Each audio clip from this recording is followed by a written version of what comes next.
Good evening, and thank you for joining me for another open mic on a Thursday evening. We're going to be talking about some Xbox 360 related stuff tonight in memoriam of the announcement from last week of the closing of the Xbox 360 store. And I have a guest tonight who has quite the selection of 360 games, so we'll get to that. But I thought he'd be a great guest to bring on to talk about 360 stuff tonight. So I have Dude1286 joining me tonight, or more easily known as Dude. Howdy. Hey, thanks for joining me tonight so we can talk video games. Yeah, it's always great to be on a. Well, this is the first time I've been on a podcast, so Okay, well, cool. hopefully not the last. Yeah, because you have your own. You usually stream on Rumble, stream video games. Is that right? I started my journey on Odyssey. I then added Kick, and then I added Rumble. Okay, Yeah, but I've actually gotten more traction on Rumble. Cool. And you're streaming video games over there, right? Yeah, I stream myself achievement hunting. Okay. Oh, awesome. That's the thing I like to hear, as I am an achievement hunter as well. So I'm sure we'll have plenty to talk about in that regard. So, I guess we'll just start off. Well, I think we'll wait, see if anybody rolls into the chat in a little bit, and we'll show off your quite amazing collection shortly. So we did a little test chat last night just to make sure that all the technology was working, so we got to know each other a little bit. And being an achievement hunter, I'm very active on True Achievements, and I don't know how active you're on a True Achievements, but I do know you're on there because I think that's where I actually friended you first. But you also let me know about a website that makes achievements for non-Xbox games you said you were a part of the development of that website. Is that correct?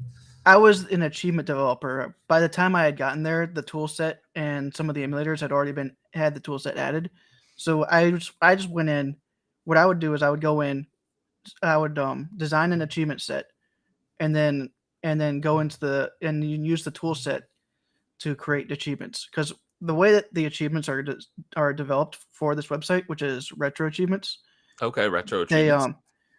The only thing that they do is that they actually just watch the RAM addresses.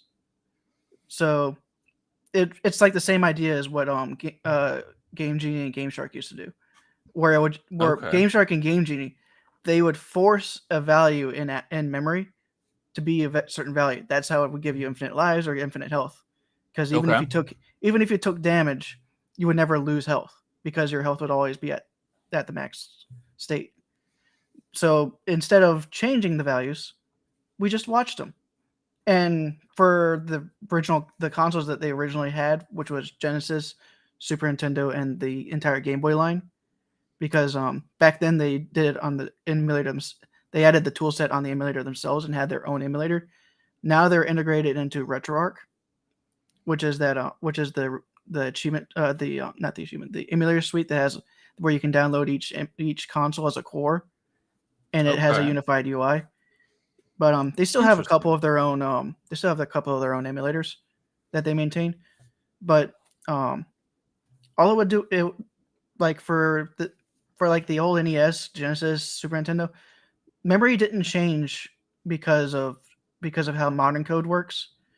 If anyone in the chat knows about object-oriented code, I know a little bit. I took some classes in college. So let's just say those consoles didn't have object-oriented coding. So because of that, every time you started the game, the address would be in the exact same spot every time in the memory. Okay. So all you have to do is just go look. Oh, stage ID is right here. Just watch this when it becomes 5 to 4, or no, I'm not 5 to 6. That means you beat level 5. Okay. And then the tool set would, whenever you told the tool set, hey, when it goes from 5 to 6, it's an achievement pop. Okay, because And yeah, I was wondering. that's the most basic way of doing it. Like that currently they now have other that every achievement needs to have more than just one line of code because they want to make sure that things don't break. Okay, because yeah, I was gonna say, achievements are built into Xbox games, so the game can typically, if it's correct and not broken, Yeah. when you achieve certain things in the game, it knows to pop the achievement. How, I was That's gonna actually say, how built does? that's built into the code for the games. So this is Yeah. built into the code. It's built on top on the it's built more on the emulator side. Okay, because yeah, I was gonna say, on Xbox it's built into the game, but if you don't have it built into the game, how does that work? So it's built in. So this works on an emulator, not something you can Yes. actually do like on your actual Game Boy or original and actual NES, right? Right. Currently, yeah, but there could be a way to put it on like the Retron 5 if someone actually tried. Okay. Cool. So So you would still be able to use the original cartridge, but of course the entire website they always say make sure you make your own backups because they want to keep it legal. nah, They, that definitely makes sense. A lot of gray areas when it comes to ROMs and emulating. do not mention downloading anything on that website. They will remove that post immediately as soon as Yeah, someone finds it. that makes sense. So, and that what was that website again?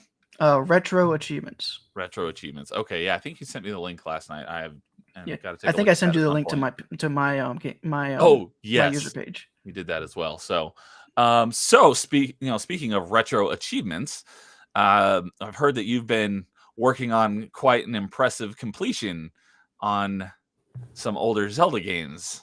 Yeah, I'm currently working on the Oracle of Ages and Oracle of Seasons. They even though I was the original developer for those sets, the way Retro Achievements does is that they actually do revisions where they'll add new achievements and maybe fix some old ones. So whenever I originally developed the Oracle games or developed for the Oracle games, um, they actually we were at the time we were trying to do the Xbox 360 way of how achievements are set up, where you Okay. have a specific you only go to a certain value, which at the time was 400, because it was like a lot of the games at the time when we were originally developing were more the size of Xbox arcade games. So because of that, we decided okay, go to 400, and I would set I would always write out what achievements I think and how to get it to 400 points, and then I'd put the achievements down. And also one of the things is that we didn't like anything outside interference or outside forces coming in for those achievements. I mean, for most part, we still don't.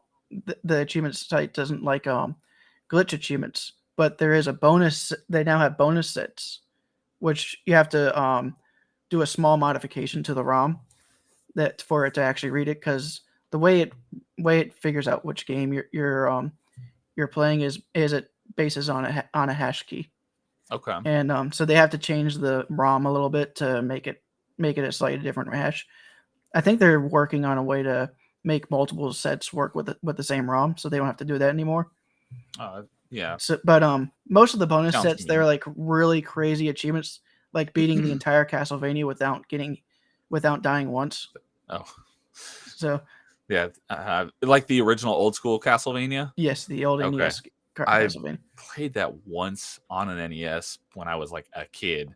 I don't think I've played it since, but it has a reputation of being pretty difficult, right? It's got a reputation, but for some reason, whenever I finally played it for the first time on stream to get the achievements, because I decided because of Blaz versus and Dan and all of them, I was like, you know what, I'm gonna play it just to see how hard it actually is, and I ended up beating it the first night, Oh, nice. Okay. and then the You didn't have and any problems with the stairs. nope, and actually I even beat the second quest as well the first night as well. Oh, It was the nice. second night that I had some more difficulties, but the continuous run was actually not hard for me. Okay. Yeah, Unlike Craig, I actually was able to beat Dracula. yeah, I played it once as a kid and I haven't played it since. So I'd be interested. I don't think I ever will go back and play it, but I'd be interested to see how I do with it. Well, if you go into retro achievements, you might try it out Yeah. because you actually So have more of an incentive. yeah, definitely. Unlike the Achievements. anniversary collection, which had a very boring set achievements. Okay. Yeah, I didn't. Because I don't really have nostalgia for the Castlevania games. The first Castlevania game I actually played was Lords of Shadow because I'm a hack and slash fan. So I know it's not like really a Castlevania game, but I need where to was I play that going one of with these that? days. I did. I really enjoyed it. I had some issues with the DLC, but overall I enjoyed it. The main issue I had with the DLC is the last segment of the DLC before you fight the hardest boss in the game. There's no health the entire time. Mm. So you get to the final boss of the game and you have like no health, and then you have to go into the boss fight and you don't get your health back when you die. Sounds like Castlevania. So that was infuriating, but I finally pulled it off and was able to beat and get the completion. I have Lords of Shadow 2, and I played a little bit of it. Whenever I do actually get to it, I'm going to start it from scratch. But I don't think it was as well regarded as the first one. Gotcha. What's up, Nerdporial? Glad you could drop in. I still have Lords of Shadow. Yeah, it's a God of War married to Shadow of the Colossus. Yeah, because there's a lot of bosses that are really huge. You got to climb up them. So yeah, I did like the God of War games. I actually have every trophy on the PlayStation 3 and stuff. Nice. I think the only God of War I didn't go complete was Ascension. And by the time the PSP one? No, that was actually with the PS3 one, the first one after 3. Okay. But it also had multiplayer. And by the time I thought about going to start it, they shut down the servers, and now the platinum is unobtainable. That sucks. Yeah, I've never had a PlayStation, so I've never played any of the God of War games, but I know I'd probably love the heck out of them. They are fun. If you get a PS3 or PS4, definitely grab them. Yeah, because I think the new ones, I don't know if Ragnarok has yet, but I'm pretty sure 2018 has come to PC. I think so, yeah. So once I get a newer PC and get up and running, I'll definitely play those ones at least. But yeah, I don't know if they have Steam achievements or not, but I'm not as into Steam achievements. Yeah, me neither. Because but there are some games that are just so weird, and then others ones are just like so easy, and then others are like, you want me to have a second job for this? Yeah, seriously. That's something that we're going to talk about in a little bit.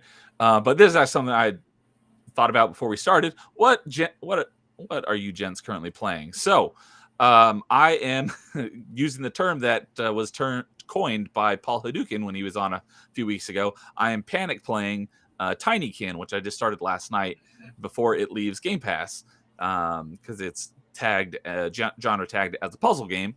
And I love puzzle games. I wouldn't really quite call it a puzzle game, but it's basically a Pikmin clone, although I've never played Pikmin, but I know kind of the general concept of it, and I've enjoyed the few hours I've played of it so far. I played Pikmin 1 and 3. Another game that I've heard that's sort of like Pikmin is the Overlord games from on 360. Oh, I played the demo of Overlord back in the day, and that seemed like a very comical game, but I never actually. It was like a dark humor style of Pikmin, where you're just a dark lord over goblins. I don't know if it was the first one or the second one, but I remember seeing it on a list of like evil achievements. In one of the games, you get an achievement for clubbing baby seals to death. So is it called Canadian?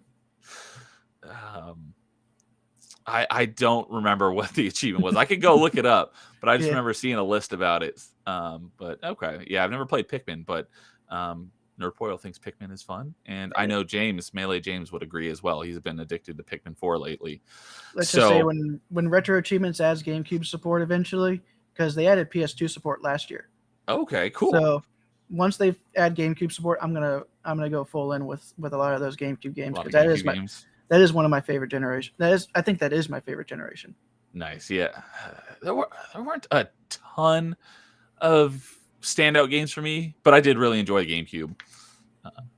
You got the Primes, you got Pikmin, you got Melee. Yeah, Melee and the Primes. I love Sunshine, so I constantly I've been always trying to get Craig to at least play through it. Now, yeah, he skipped it in his Funathon, didn't he? Yeah, he did, because he decided he wanted to make 175. He should have made it like 160, so it at least felt attainable. What 175? What stream levels? Oh, gotcha. Okay. because we did get Yes. to 157. I think if it felt a little closer, people would have pushed those hard resets on that last levels. Okay. Yeah, that would have made sense. So, other than the the Oracle games, you been playing anything else lately? Of course, I've been doing Fall Guys recently because I'm trying to get all the achievements in that. Okay. I'm down to the last 2 achievements, which are just qualify from 500 rounds and buy 50 things from the store, and you can use the in-game currency that you get for free doing that. So it'll just take time. Okay, so you've Buy already one got thing every day. the hardest one for getting what 5 wins in a row. There's a thing right now where it's just 4 people and 1 round, and everyone can qualify. And I've heard that that's they're all user-made courses. So if you find one you can easily beat, just do that one 5 times. okay. Yeah, I've heard that there's been some game modes that come in and then Yeah, they leave and they'll come in and it makes that achievement much more yeah. doable. And then one of the other hard ones is winning a team point game with only 1 point. I mean, there are some game modes that it's a little bit easier, but I ended up doing in the one where you can get as many points as your team lets you, and I just kept quitting as soon as we got more than 1 point or the Yeah, other team scored. so, But also that one's actually glitched too on Xbox. So just to give you a heads up, you have to lose the next round for it to count. oh, So if your team ends up winning the next round, you have to do it all over again anyways. oh, that's dumb. Yeah, and they know it's broken, but I guess they aren't working on fixing it because it still pops. Okay. So Nerdporo says he's been listening to 8-bit tunes on his way to work lately. Haven't played any games in a few months. Tears of Kingdom really killed my interest. So yeah, open world games can do that to you. Yeah, video games the only music is the only connection to games right now. Ah, sorry to hear that, man. Video games rot your brain. Nah. It's better. I argue it's better for you than TV because you're actually actively doing stuff, and it definitely has its benefits. Especially modern Hollywood TV. Yeah, definitely. So, so you've been working. So this whole Oracle of Ages seasons completion you've been working on. When did that start? It started about a month ago. I just decided. I recently did Majora's Mask. I had to do some crazy stuff for that completion, and then I played Castlevania. I'm like, you know what? Let's keep going. Let's keep doing Zelda. Okay. What craziness is there in Majora's Mask for Well, completion? one of the simpler ones is the 3 Hearts challenge. Oh, okay, that definitely makes sense. Yeah, so that one's kind of difficult, but it's pretty easy to skip most of the heart pieces for that game. But the other one is completing the game in 6 days, 6 in-game days. 6 in-game days. That includes the 3 tutorial days. And I'm assuming that also it is using the reverse Song of Time a no-no? Yes. Okay. You can use it. No, you can use it. Oh, you can use it. Okay. You have to I was use going to it say because it's the only way you can do it. Because to even the biggest hurdle is actually Epona for that game to do that 6 day cycle. Okay. Because you can only get Epona on the first day. Not even the first right. Night. So you have to get the powder keg to be able to open up. And you have to beat the ranch. You have to beat the second dungeon. You don't have to beat it. You just have to get the fire arrows. That's right. But that's probably going to be his next retrospective as Majora's Mask. That's actually my second favorite Zelda. On the opposite ends of the spectrum. My first favorite is definitely Twilight Princess. Okay. Twilight Princess is like almost tied with Ocarina of Time. Ocarina is 4 for me. 4. Okay. Interesting. With A Link to the Past is 3. Okay. Yeah, I know everyone loves that one. I didn't dislike it. I just don't like it as much. To be honest, my first one was A Link to the Past, and I loved Ocarina when it came out. But over time, I've actually realized that that Ocarina of Time mimics so much from A Link to the Past. It's not even funny. Yeah, I would agree with that. Because you have 3 dungeons in the light world, which is the child timeline, and then you have to do all the dungeons in the dark world, all the rest of the dungeons in the dark world, which is like adult Link. Yeah. Yeah. I There's so much that first mimics. started with Link's Awakening. So everyone's like, I didn't play A Link to the Past until probably like GameCube era, and I played it on a SNES emulator, so I don't really have the nostalgia for it, but I do have the nostalgia for Link's Awakening. I actually did the original set for on retro achievements for Link's Awakening. That was my Okay. first. That was my first achievement set, and Nice. they've only Oh, touched you it. mean you created them? Created the achievement set, yes, Oh, awesome. and they haven't actually touched it at all. Besides maybe fixing some bugs, but Okay. but they've left the set as is, and because they put a more robust, a bit more robust set on the deluxe edition. Okay. So Nerporial says that Ocarina is one. A Link to the Past is close second. Okay. Structure is similar, but story is totally different. The stakes were set up flawlessly right away. Yeah. I probably should play Link's Awakening again because I haven't played it since, basically the GameCube was new. So it's been a really long time. Hey, maybe you can use it as an introduction to retro achievements. That's very, very possible. Yeah, if I've The got hardest achievements achievements are for it. the hardest achievements are definitely beating each boss without getting hit. Okay. But That doesn't seem too bad.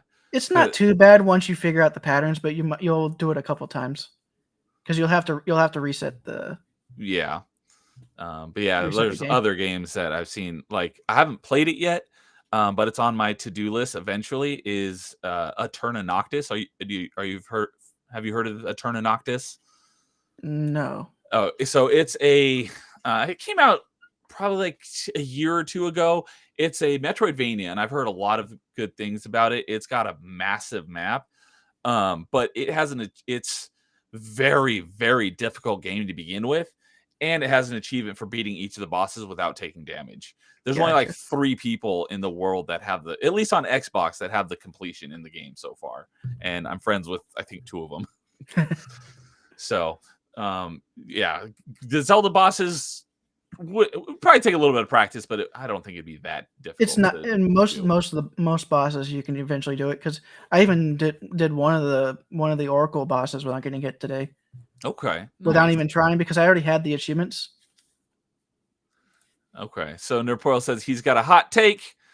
Zelda 2 is his third favorite Zelda. Interesting. I've been hearing, over the years, I'd always heard nothing but bad things about Zelda 2, which I've never played. But lately, I've been hearing nothing but, not praise, but I've been hearing a lot of like, nah, it was all right. It wasn't that bad. Yeah, it's So, nowhere near the CDI level. oh yeah, that's bad. So, Nerpoil, it is called Eterna Noctis. It's like AETERNA Noctis, and they have a new game that's coming out very soon, but unfortunately, it's not a Metroidvania. It's a platforming roguelite, but it does look pretty. But yeah, I know Eterna Noctis is on Xbox. I assume it's on everything else, but I'd have to double check. Nowadays, if it's on Xbox, it's usually on anything else. Yeah, I would say, I know Hollow Knight is known as being a pretty difficult game. From the people I've talked to, I would say Eterna Noctis is significantly more difficult than Hollow Knight. Probably because of the achievements being like, don't beat each boss without getting hit. Not even the completion, just like playing the game is like more difficult from what I've heard. But Zelda 2 was your first Zelda. Okay, cool. And I have Elliot's Quest and Alwa's Awakening, but I have not played them yet. I will get to them soon-ish. So, but yeah, so why don't you go ahead and tell us about the road to completion in Oracle of Ages and Oracle of Seasons, what all that entails. Yes, because of the new achievements. Crazy. Yes, because of the new achievements, you have to play through Seasons and Ages, and then take that save, and then start back on Ages, and then go back to Seasons, or vice versa. Because this is the only way you can get every ring in the game. And how many rings are there in each game? Was There's 64 total.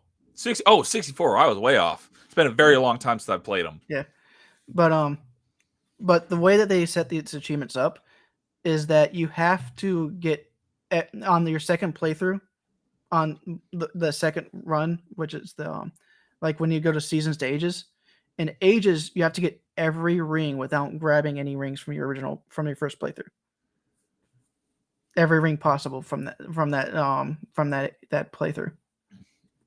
So but without getting the same ones No, again. because you have the way the password system works. When you use the password from the first game to the second game to start that linked game, it doesn't bring any of your rings over. Okay. You have to go to a snake in the ring shop to get a password to be able to move your rings over. You Okay. have to get these achievements without using that password.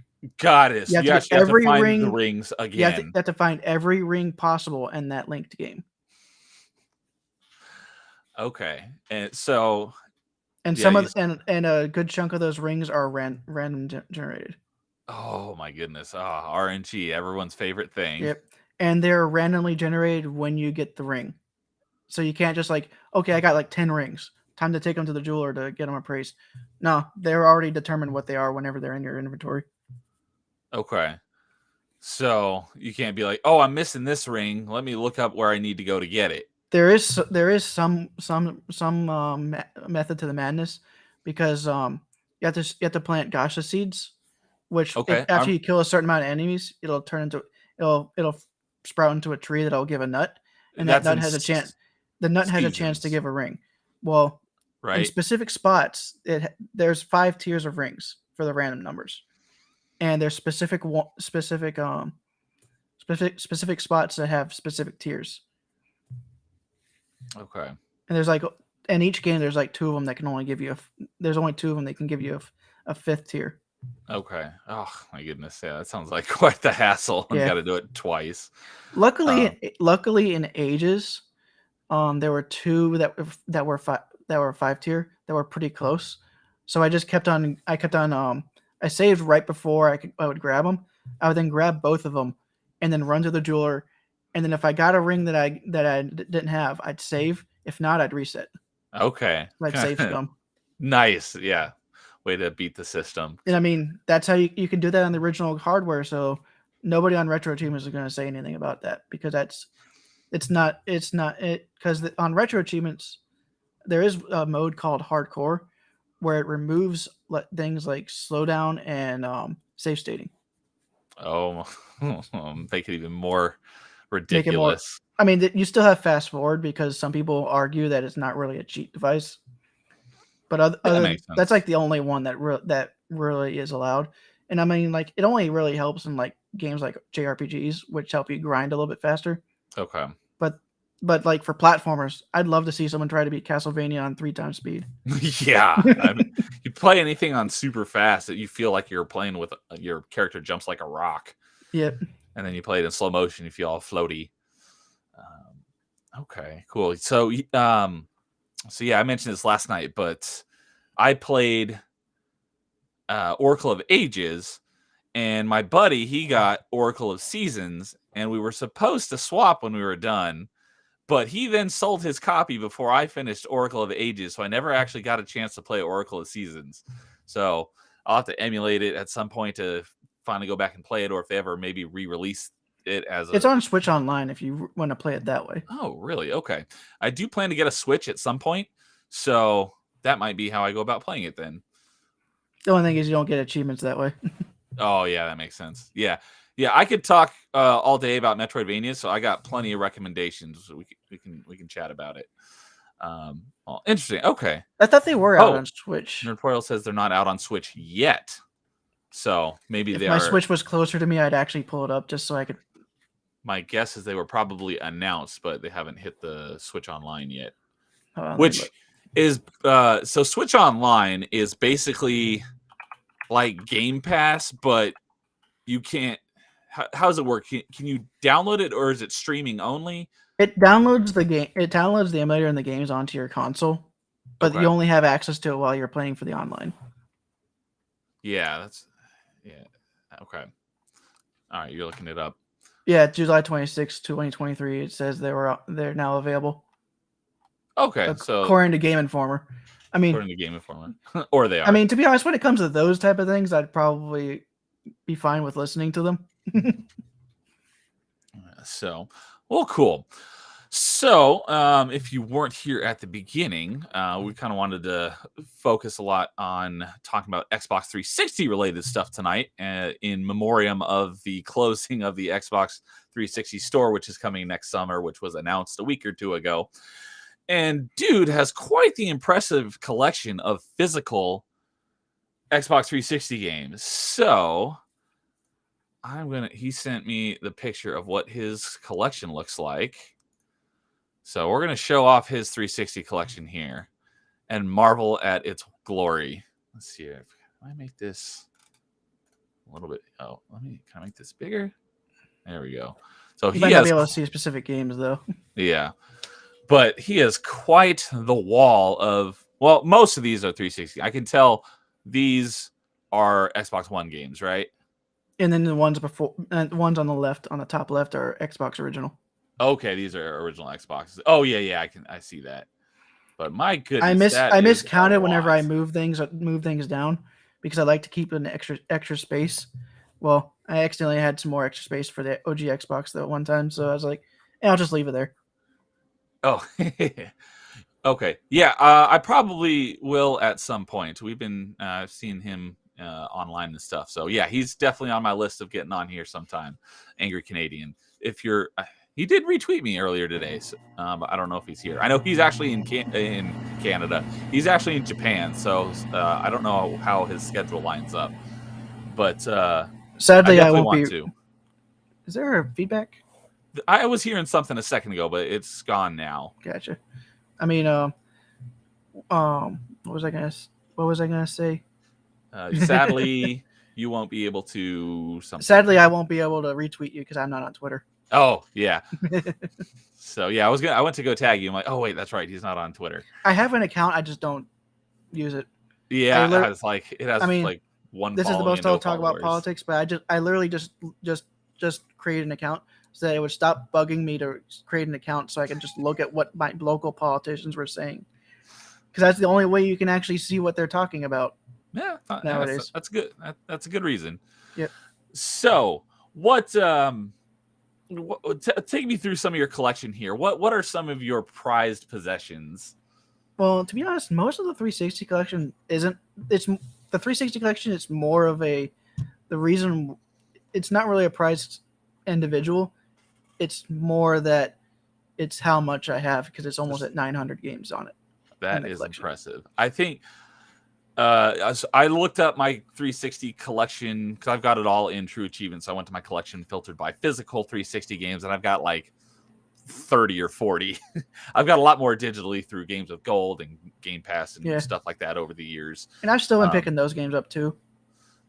But yeah, that is impressive. So, and also, yes, if you notice, I have post-it flags on each game. The orange means that there's an achievement that's not obtainable anymore. Oh, you physically marked them. Okay, that's So and they're just there's like little post-it flags. Okay, like so, right there. So I can just remove them if I don't want them on there anymore. So yeah, nice. like a lot of the sports games you can't get all the achievements for anymore. Yeah, there's some of those early sports games that I didn't get the online achievements, and now I never will. Yeah, and then the yellow, that means it's backwards compatible. Okay. And then blue for the 360. Blue here. Blue means that I've completed it. Nice. Of course, some of those are duplicates because you can definitely tell on that left side with the white. Those are Assassin's Creed games. I was just saying that looks like Assassin's Creed. Yeah, I have 3 copies of Assassin's Creed 3 because there's the base version, the Target edition, and then the Walmart edition, and they actually have that underneath the Xbox 360 header. Like on the front of the case. Yeah, on the front of the case. So they are different copies. So for me, it's a different variant. I got to collect it. Nice. And to answer your question, Nerdporeal, yes, I am East Coast. Not East Coast, West Coast. I'm California. So I will have to check the time zone difference and see if we can work something out. Yeah, he's most of my guests seem to be either Central or East Coast, it seems. Okay, well, maybe you don't have like a most prized possession, but what about what are some of your favorite 360 games, or what are some? Yeah, we'll start with some of your favorite 360 games. Well, of course, you got a lot of the Call of Duties during that era were really good. Yeah, especially two. especially 4 through Black Ops 2. I still need to get all the Okay. zombie achievements for Black Ops 2. Okay. I If you're ever played down, if you're ever down for that, let me know. I played Modern Warfare 1 and 2, and I think I played some of the ones before that on not 360. But I think yeah, the original Modern Warfare and Modern Warfare 2, and then the remake of Modern Warfare, basically the only COD games I've played. Gotcha. So I liked playing the campaign. I never really played much of the online, but I've never been a huge online guy anyways. There is in Black Ops out of all that 360 era, I think there's only a couple of online achievements in Black Ops 2, and one of them is technically unachievable, but because of the modders in that game, whenever you get into a modded lobby, they just automatically unlock the entire base game achievements for you. Oh, that's convenient. And because it can just happen randomly, True Achievements doesn't ban people if that happens. Okay. Because you could just be trying to play the game and trying to get the other achievements, and then guy comes in and gets and unlocks all your achievements. Yeah, It's not in your control.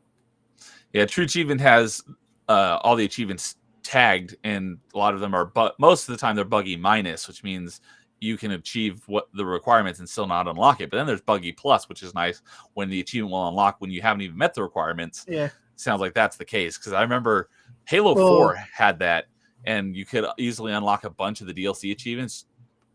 It'll just randomly pop in the middle of a game when you weren't even in the right DLC to get those achievements.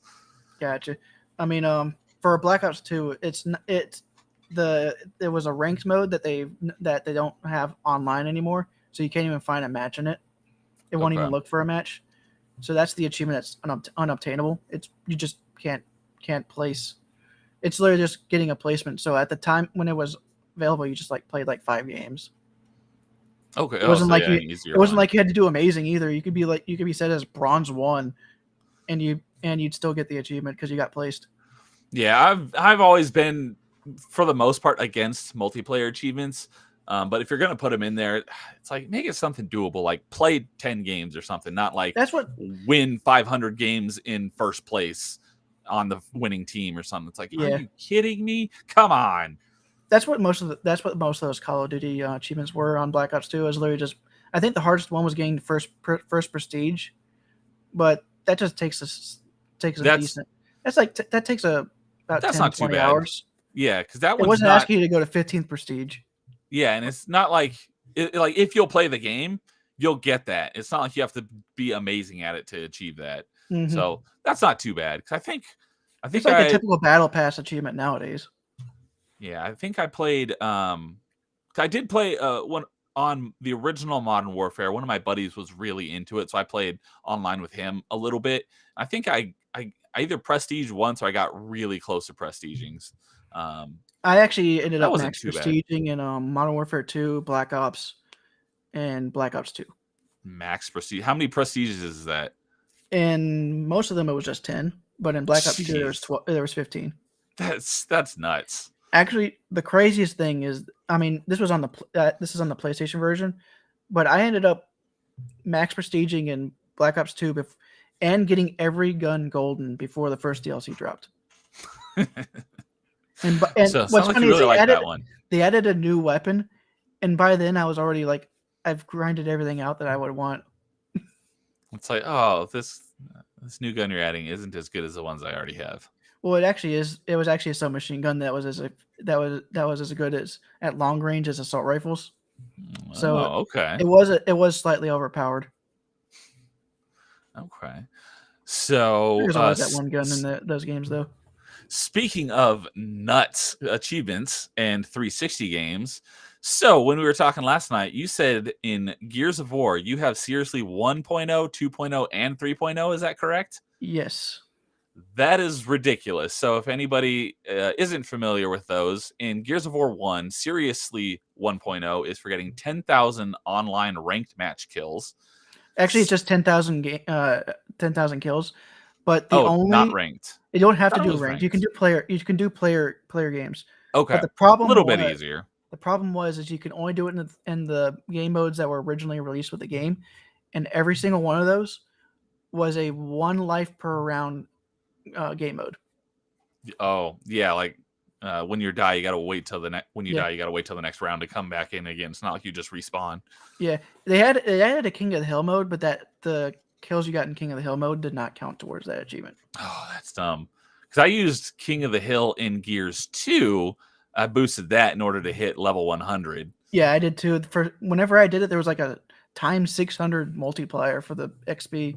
Yeah, there was like I think it was the biggest one I think I ever saw was times 6 XP, and that's when I did it. But I still have some multiplayer achievements to go back to in Gears 2 that I never got. You can find a boosting group on True Achievements, and you'll eventually get it. Yeah, probably. I just haven't really. The Seriously 2.0 for that is nowhere near as bad because it's 100,000 kills, but it's across all game modes, including campaign and horde. And you can just redo the Brumak level over and over again. That gets you like 300 kills. Yeah, so Seriously 1.0 was 10,000 kills in online multiplayer. Gears 2.0, or sorry, Seriously 2.0 was for getting 100,000 kills, but all kills count. Multiplayer, single player, horde, whatever. And there's a level near the end of the game where you're riding a Brumak where you can get lots of kills pretty quickly, but it's annoying. But if you grind it out, you can get that 100,000 pretty easily. It just takes some time. Seriously 3.0 though takes it to another level. I'm not even sure what all it took to get Seriously 3.0. So you have to tell me about that. Seriously 3.0, you have to get all 65 Onyx medals. I'd have to look it up on the True Achievements because it's been a while. And that's basically you start with like bronze, silver, gold. You have to get bronze, silver, gold, then Onyx. Okay, so Onyx is above gold. But and you have to do that with 65 different medals. Yeah, and a lot of the multiplayer ones will take you forever. The campaign ones weren't nearly that bad. The worst one was like you had to do the score game mode with another person in the game, and you have to beat the level with the max score multiplier at the end of the level. There is a way to do it solo with just another controller just hiding, and there's a level you can do in like less than 5 minutes. It's just that you had to do it like 100 or 200 times. I can't remember the exact number. A lot of grinding. Yeah, so it was a lot of grinding. The biggest problem, because there were some horde and beast mode, which beast mode was the reverse of horde, where you're the monsters. You're the locust. Yeah, you're the locust, and you come in. That was the horde and the locust in the beast mode. Those were fine because you eventually would get those just by playing the game. Okay. But the multiplayer ones were the difficult one. Luckily, you could do it in private matches or even local matches. It would still count. Oh, okay, cool. But yeah, and of course it gets spots. And it gets spots. So that makes it a little bit better, but still, 65 Onyx medals is crazy because you have to get like 100 executions with each gun or something, right? No, you have to get 6,000 kills with each gun. 6,000 kills each starting gun. So there's 3 rifles that you can choose from and 2 shotguns. So that's That's 30,000 kills right there. That doesn't include all the weapons you have to get from that are on the ground that you have to pick up in the match. Right. Well, you got to pick up all the ones that spawn on the map and get 6,000 with each of those as well. There was a certain one. You had to play a certain amount of matches per game mode, but you could just have your 360 on overnight and just have bots play it for you. Okay. So. A way to kill your Xbox. Yeah, well, it didn't kill my Xbox, so. Oh, that's excellent. Knock on wood. Yeah, knock on wood. So you got Seriously 1.0, 2.0, and 3.0. Did you get the completions in Gears 1, 2, and 3 as well? Yes. Nice. Okay. I think for all 3 of those, the Seriously was the last one I popped. That would except definitely for maybe make sense. 2. So yeah, I still plan to get 100% in Gears 2 at some point, but I don't ever plan to get 100% in Gears 1 or 3. Yeah, but Seriously 1.0 is not nearly as bad as 3.0. But 1.0, it took me like at least 4 or 5 months of getting in a 2-hour session every weeknight for that time period, and it took forever. I think it was 4 to 6 months actually. Yeah, that's a long time. But if you got a good group, that can be fun. Just hanging out with people and chatting. Yeah, I'm still friends with one of the people there. I'm pretty connected with the Achievement Hunting 101 community, and they do a podcast every week, and they'll often talk about the good times they had grinding out kills in things like Gears of War and other multiplayer games. So, and they've, that was like 10 plus years ago, and a lot of them are still pretty good friends. So you can make some good friends that way. If you want to know how bad the Seriously 3.0 grind is, I was able to watch the entirety of South Park while I was grinding that, and I still wasn't done by the time it was over. Yeah, I bet you could probably watch it a few times through. I think you could watch it twice. That's about it. It's not that bad. And there's more seasons now than there was whenever that was going on. Actually, I only did this a couple of years ago. Oh, okay. So, okay, so you got the. And I even used 3 Xboxes with 2 controllers each to do it the fastest way possible. Nice. That's dedicated achievement hunting. So we'll definitely get to talking about some specific achievements in a little bit, but so you got the completions in Gears 1, 2, and 3. Did you make an attempt at Gears 4 or 5? Because I know the Seriously in 5 is like on another level, because there's actually 2 serious lows. Because, like I said, it was only a couple years ago that I did 3, and I would try Judgment, but there's an unobtainable in that game. Yeah, unobtainable. I haven't even started it because of that. And it all it requires is a script on whoever the company is. They just have to have a script that would just cycle the event each week, because the servers are still up. It's just that you have to go through like 30 different events or something like that. Okay. And all they'd have to do is because apparently they had an intern that figured out a way to do it, and they just had the intern do it for a couple months, a couple of years ago, but then they'd stop doing it again. Okay, there's something similar with Gears 3, because I was actually looking at it the other night. Luckily, Gears 3 they patched it essentially. They patched it so that anytime you play an online game, it'll automatically become Onyx. Yeah, because I was looking at getting the Onyx achievement for a contest or something, and I was looking at the achievement guide that said that they made it because you can't actually go through all 30 events now, but they made it so when you start the game, you have 29 of 30. So as soon as you play one, it automatically unlocks that one. So it sounds like they need to do something like that for Judgment, but the problem is by the time they thought about doing it, they already threw out all their 360 dev kits. Yeah, that wouldn't surprise me. So okay, because have you not played Gears 4 or 5? I have not played any Gears after 3. Okay, yeah, I haven't either. But I was looking at the achievements for Gears 5 when they added some of the new DLC, because there was 5.0, and then there's seriously like 5.1, which they added into one of the title updates. I heard about that. And I don't even think if you could have seriously 5.0 if you played it a ton, but then you're basically starting from scratch on 5.1 because it doesn't count any of the progress. Oof. Like, you guys are freaking evil. That's mainly the reason why I haven't played. I accidentally started Gears 3. I was only going to play Gears 1 and 2 for the longest time, and I accidentally put 3 on my tag. But I have no desire to put the other ones on solely because of those achievements. And to be honest, besides Seriously 3.0, the achievement set for Gears 3 is not too terrible. Yeah, I'd agree with that. There are some achievements that you'd have to get a group together for, but other than that, it's not too bad. Yeah, I think you got to play through the whole game in 4-player co-op on Insane. That's actually more the fun way to do it, and you're allowed to use the cheats whenever you do that too. So yeah, it's one of the things that if I could get a group together, I'd probably go for that. But okay. One of these days, I need to get a group I need at least one other person to do Halo Infinite's co-op stuff. Okay, I haven't started Infinite yet, but I will be starting it soon. And once I do, heads up, it does have a lasso achievement where you have to do. I don't know if you have to do it solo, but it's actually the easiest lasso. Interesting. Okay, because I don't know if they actually. I know they removed the tank gun. Then they added it back. Did they add it back? I heard that they added it back because there was so much public outcry. Even if they didn't, you'd still have infinite rockets. Oh, well, because the bandana skull is also on when you do a lasso. Oh, okay, cool. So pretty much as soon as you pick up an energy sword and a rocket, you're good to go. Okay, that doesn't sound too terribly bad. So for anyone who doesn't know what lasso is, that's legendary all skulls on LASO.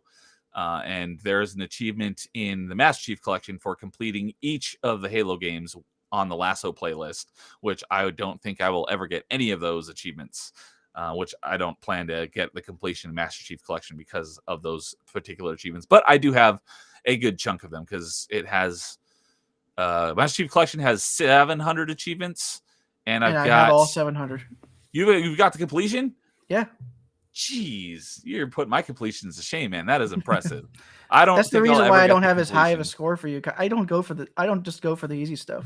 Yeah, you have a much higher ratio as well. So Yeah, I have like a 2.29. yeah, you're at almost a 2.3, and I'm not a low ratio, but I'm at like 1.86, I think. Yeah. But yeah, that's impressive because yeah, I'll never get the completion in it, but I've got a good chunk. I think I've got about 600 of the achievements. What I really need to do is I've been putting off forever is going back, and I've got all the part-time achievements because those are pretty easy. You need a par score. I have to go back and get a lot of the par score achievements. I've got some of them, but I still have to do most of the par score achievements. I mean, I will admit when the main four games, I did the lasso achievement using the original glitch, where you would just have to find someone with the checkpoint for the last level. Oh, I would have done that, but I was like, I don't want to bother someone with that. And you just had to go on true achievements, and people were giving out the checkpoints. Now for 3 and 4, the last checkpoint is the last level, which for 3 and 4, it was a cinematic. So yeah, as soon as the cinematic started, the achievement popped.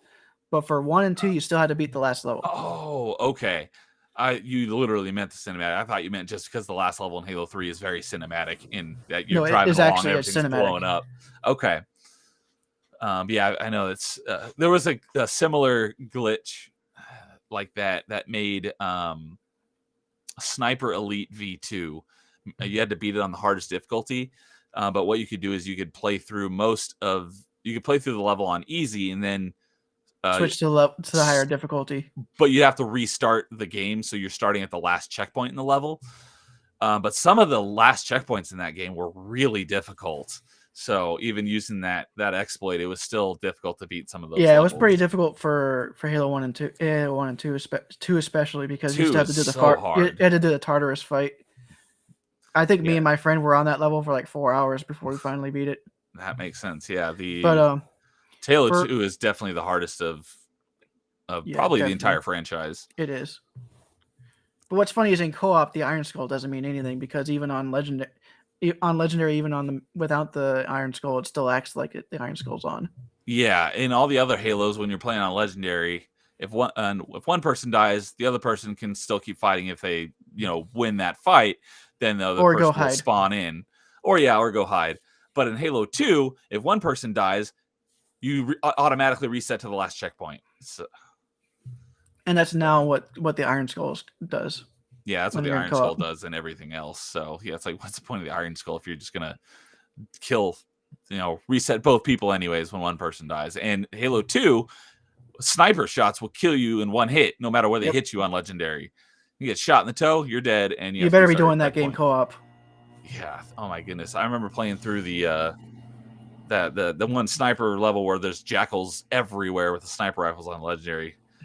That level was infuriating. Yeah.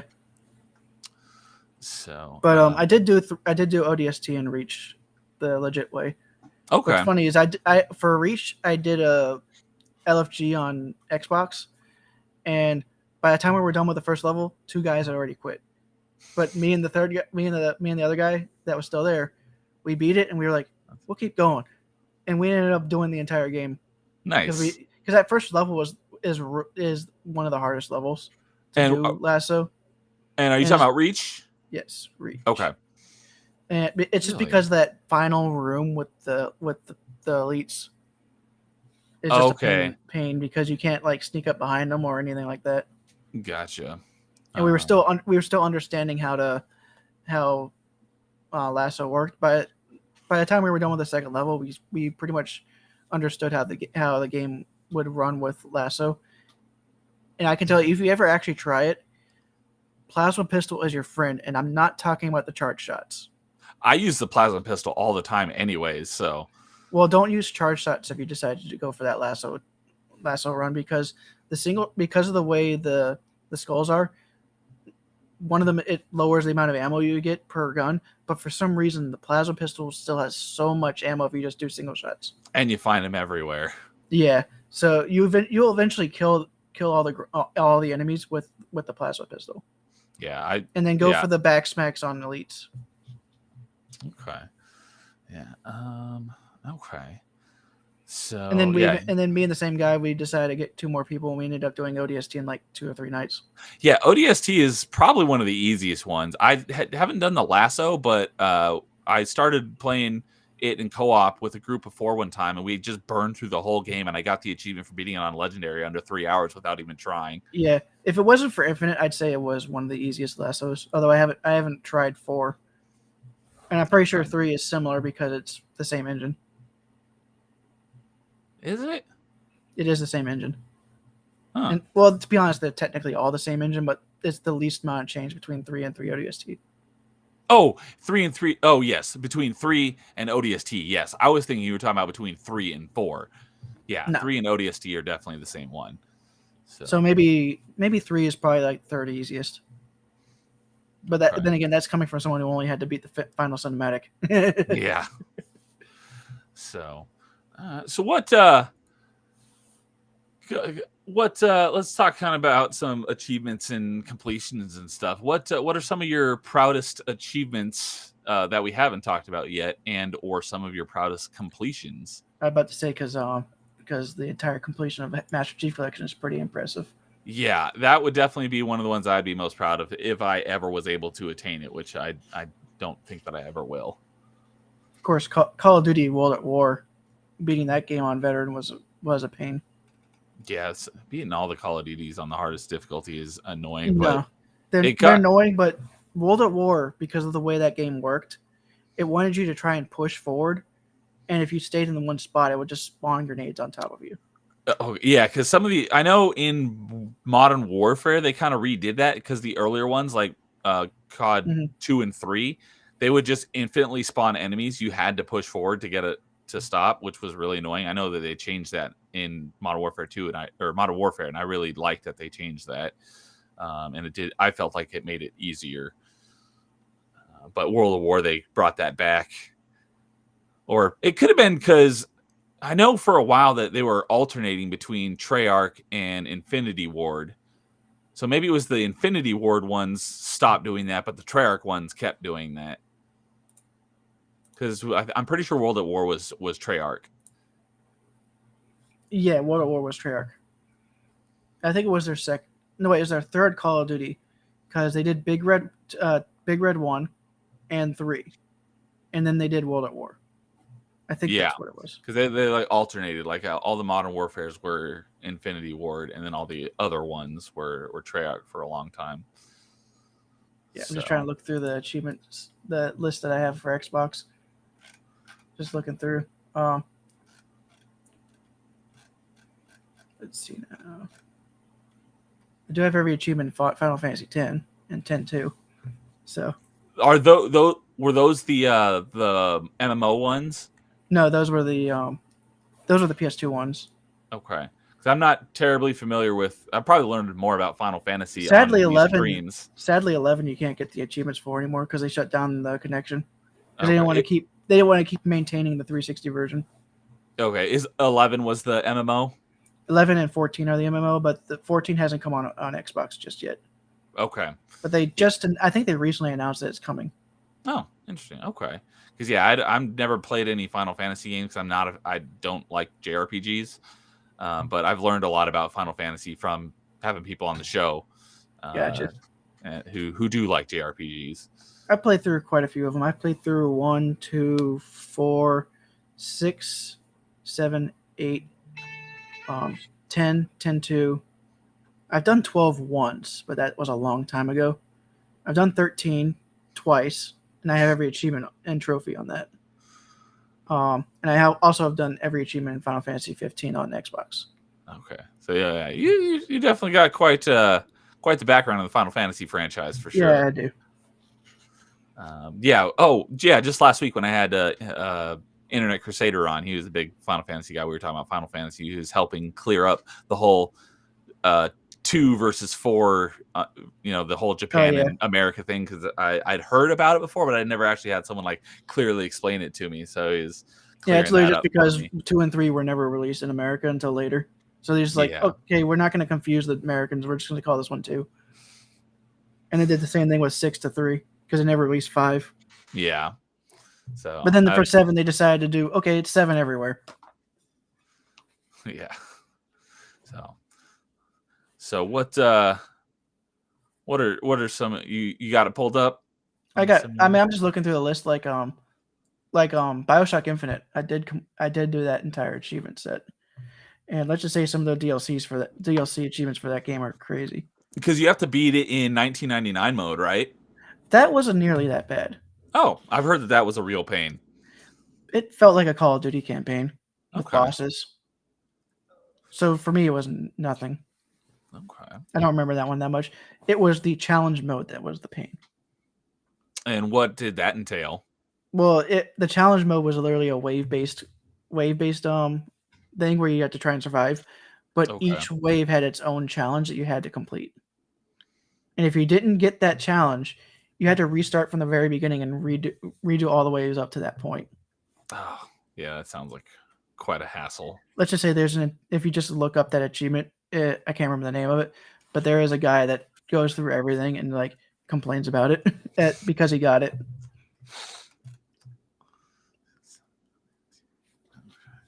So, yeah, the only one of BioShock, I played the original BioShock, but I never played 2 or 3. I've done BioShock 1, I think 3 times. Okay. Because he had the original 360 version, the Xbox One version, and I also did the PS3 version. Okay. One thing that annoyed me about that is, or two things that annoyed me about BioShock is, I rented it from GameFly way back in the day, probably a few months after it came out, so it was still pretty new. I played through it with the intention of getting the completion, and in order to get the completion, you have to find all the audio logs. There is one audio log in the game that's missable that you can't go back to, and that's the one I missed. So I had to play through the whole game again just to get that one. And then they added that new achievement for the Vita Chambers. Yeah. So I played through it again, and I didn't dislike the game. I just wasn't like, because it's widely regarded as, a lot of people like, it's I loved it. One of those greatest shooters of all time. It was a good game. I didn't have that kind of love for it, but what I do say, it was one of the games with like one of the greatest plot twists ever. That was one of those mind-blowing moments. But so I played through it again, had to go back and get all of the audio logs and make sure I didn't miss the one that was missable, because it's in this chamber that the door locks behind you and you can't go back in afterwards. So I got the completion and I sent it back to GameFly. And then like a couple weeks later, they released one additional achievement for beating it without using a Vita chamber. So I didn't actually get the completion in BioShock for like 12 years until I finally bought a used copy of it to go back, and I played through the game again because I didn't have my old save, just to get that one achievement. Luckily, I never started the first game until after that achievement came around. Yeah, that's one of my longest completions. I have one that is longer, but let me pull it up here real quick. BioShock. So I started BioShock on November 5th of 2007. I completed it December 6th, 2020. So 13 plus years later. And then the other one was a kind of a similar thing. Was I rented Amped 3, a snowboarding game, through GameFly, and it only has like 13 achievements. But one of them, it's not even a very high ratio achievement. It's just annoying because you have to gold medal every single event in the game, and there's like 300 events. Some of them are super easy and you can get in like 5 seconds, but you just got to go all over the mountain and do all of them, and some of them are pretty challenging. So I just like, forget this. So I just didn't get it, the completion in that. And then for one of the contests I was participating in, it was worth like, it was like bonus points for the the longer you haven't finished a game, the more points it's worth. So I was like, I'll go back and complete it. So I had to find a used copy online for a few bucks. And I had to play through the whole game again from scratch to get that achievement. And so I started that one on November 6th, 2006. And I also got that one the same month as the BioShock one, December 20th, 2020. That's So probably that why I was, did BioShock and that one. yeah. So that that one was 14 years between starting and finishing. But yeah, so I think I won that month of all like 100 people who were participating because I had the 2 longest completions. I still have some games that I could complete now that would, because that, I completed that almost 3 years ago now. I could go back and if I completed Perfect Dark Zero, because that was the first 360 game I played, because I actually bought that game before the 360 even came out, because the original Perfect Dark was one of my favorite games of all time for a long time. So I was super excited for Perfect Dark Zero, and I still haven't completed it because it's quite a difficult game. But if I could complete that, that would be like a, let's see here, 2006 to 20, like a 17-year completion. Yeah. I still need to go through those games because I've been trying to go through the Rare Replay, but I stopped on the N64 era, so I did everything before the N64 era. And yes, I have the Battletoads achievement where you get through the tunnel. Nice. On one life. Yeah, the original Perfect Dark was in Rare Replay. So have you played the original Perfect Dark then? I have not. I barely played GoldenEye whenever it was the big thing, because I didn't really have it whenever on the N64. Gotcha. So. Okay. So, what are some of your favorite 360 games then? Well, I'd probably say the Call of Duty Black Ops 2. Oh yeah, that's right. Even though I haven't completed it because I haven't gotten all the zombie achievements, just because by the time I finally decided I wanted to do them, it's been so long and nobody's playing those maps, so I got to find a group on True Achievements one of these days. Okay, yeah, but because I'm assuming it makes it a lot easier playing in co-op than playing solo, especially for the Easter egg stuff. Okay. During that era, they wanted you to have 4 people. Yeah. So, luckily for Advanced Warfare, I've been somewhat working on them on 360, but you can actually do those Easter eggs without other people, and sometimes it's actually easier. I know Advanced Warfare got a pretty bad, that and Infinite Warfare got pretty bad raps, but I heard that the campaigns on them were actually pretty decent. I actually enjoyed Advanced Warfare because I finally played it earlier this year. Okay. And I actually enjoyed it. It was, I mean, to be honest, the main villain was actually like the best thing ever for a libertarian minded person, because it's like, because he's the exact person that a libertarian wants to be, above the government. Is that the one with Kit Harington? Kevin Spacey. Kevin Spacey. Infinite Warfare is the one with Kit Harington. Okay. With the whole Activision acquisition by Microsoft, planning most likely at some point, all the Call of Duties are probably going to come to Game Pass. So if that happens, I'll probably play some of them at that point. If you want to do some of those zombie achievements, let me know. Okay. Especially for Black Ops, because World at War and Black Ops, because I used to play those things religiously. Because every night after I'm done working, I don't really want to do anything really crazy, so I just jump on zombies. And one time, I started a game at like 1 o'clock in the morning, thinking that, okay, it was going to last like an hour, and then I go to bed. Because I had a fast food job. So I'd get home at like around 12 to take a shower and then play a little bit. Well, I ended up staying up until my dad woke up. So we ended up staying in that game for that long. A zombies game for like, 6 hours? No, it was around 5 hours, because he gets up around 6:30. That's a long zombies match. Yeah, that was. I didn't even know they could go on that long. They go as long as you can survive. Oh, so it's endless? Yes. Okay. For some reason, I was thinking that there was actually a goal objective you could complete and like extract out and finish the zombies matches. But during that era, no. Okay. There is a way to do it in modern games, but usually it involves the Easter egg. Okay. But back then, it's just like you just survive as long as possible. Okay. Wow, that's nuts. What's funny is in World at War, there was a glitch that allowed you to act in the 3rd and 4th DLCs, or the third and fourth maps where you could actually get extra guns in your inventory.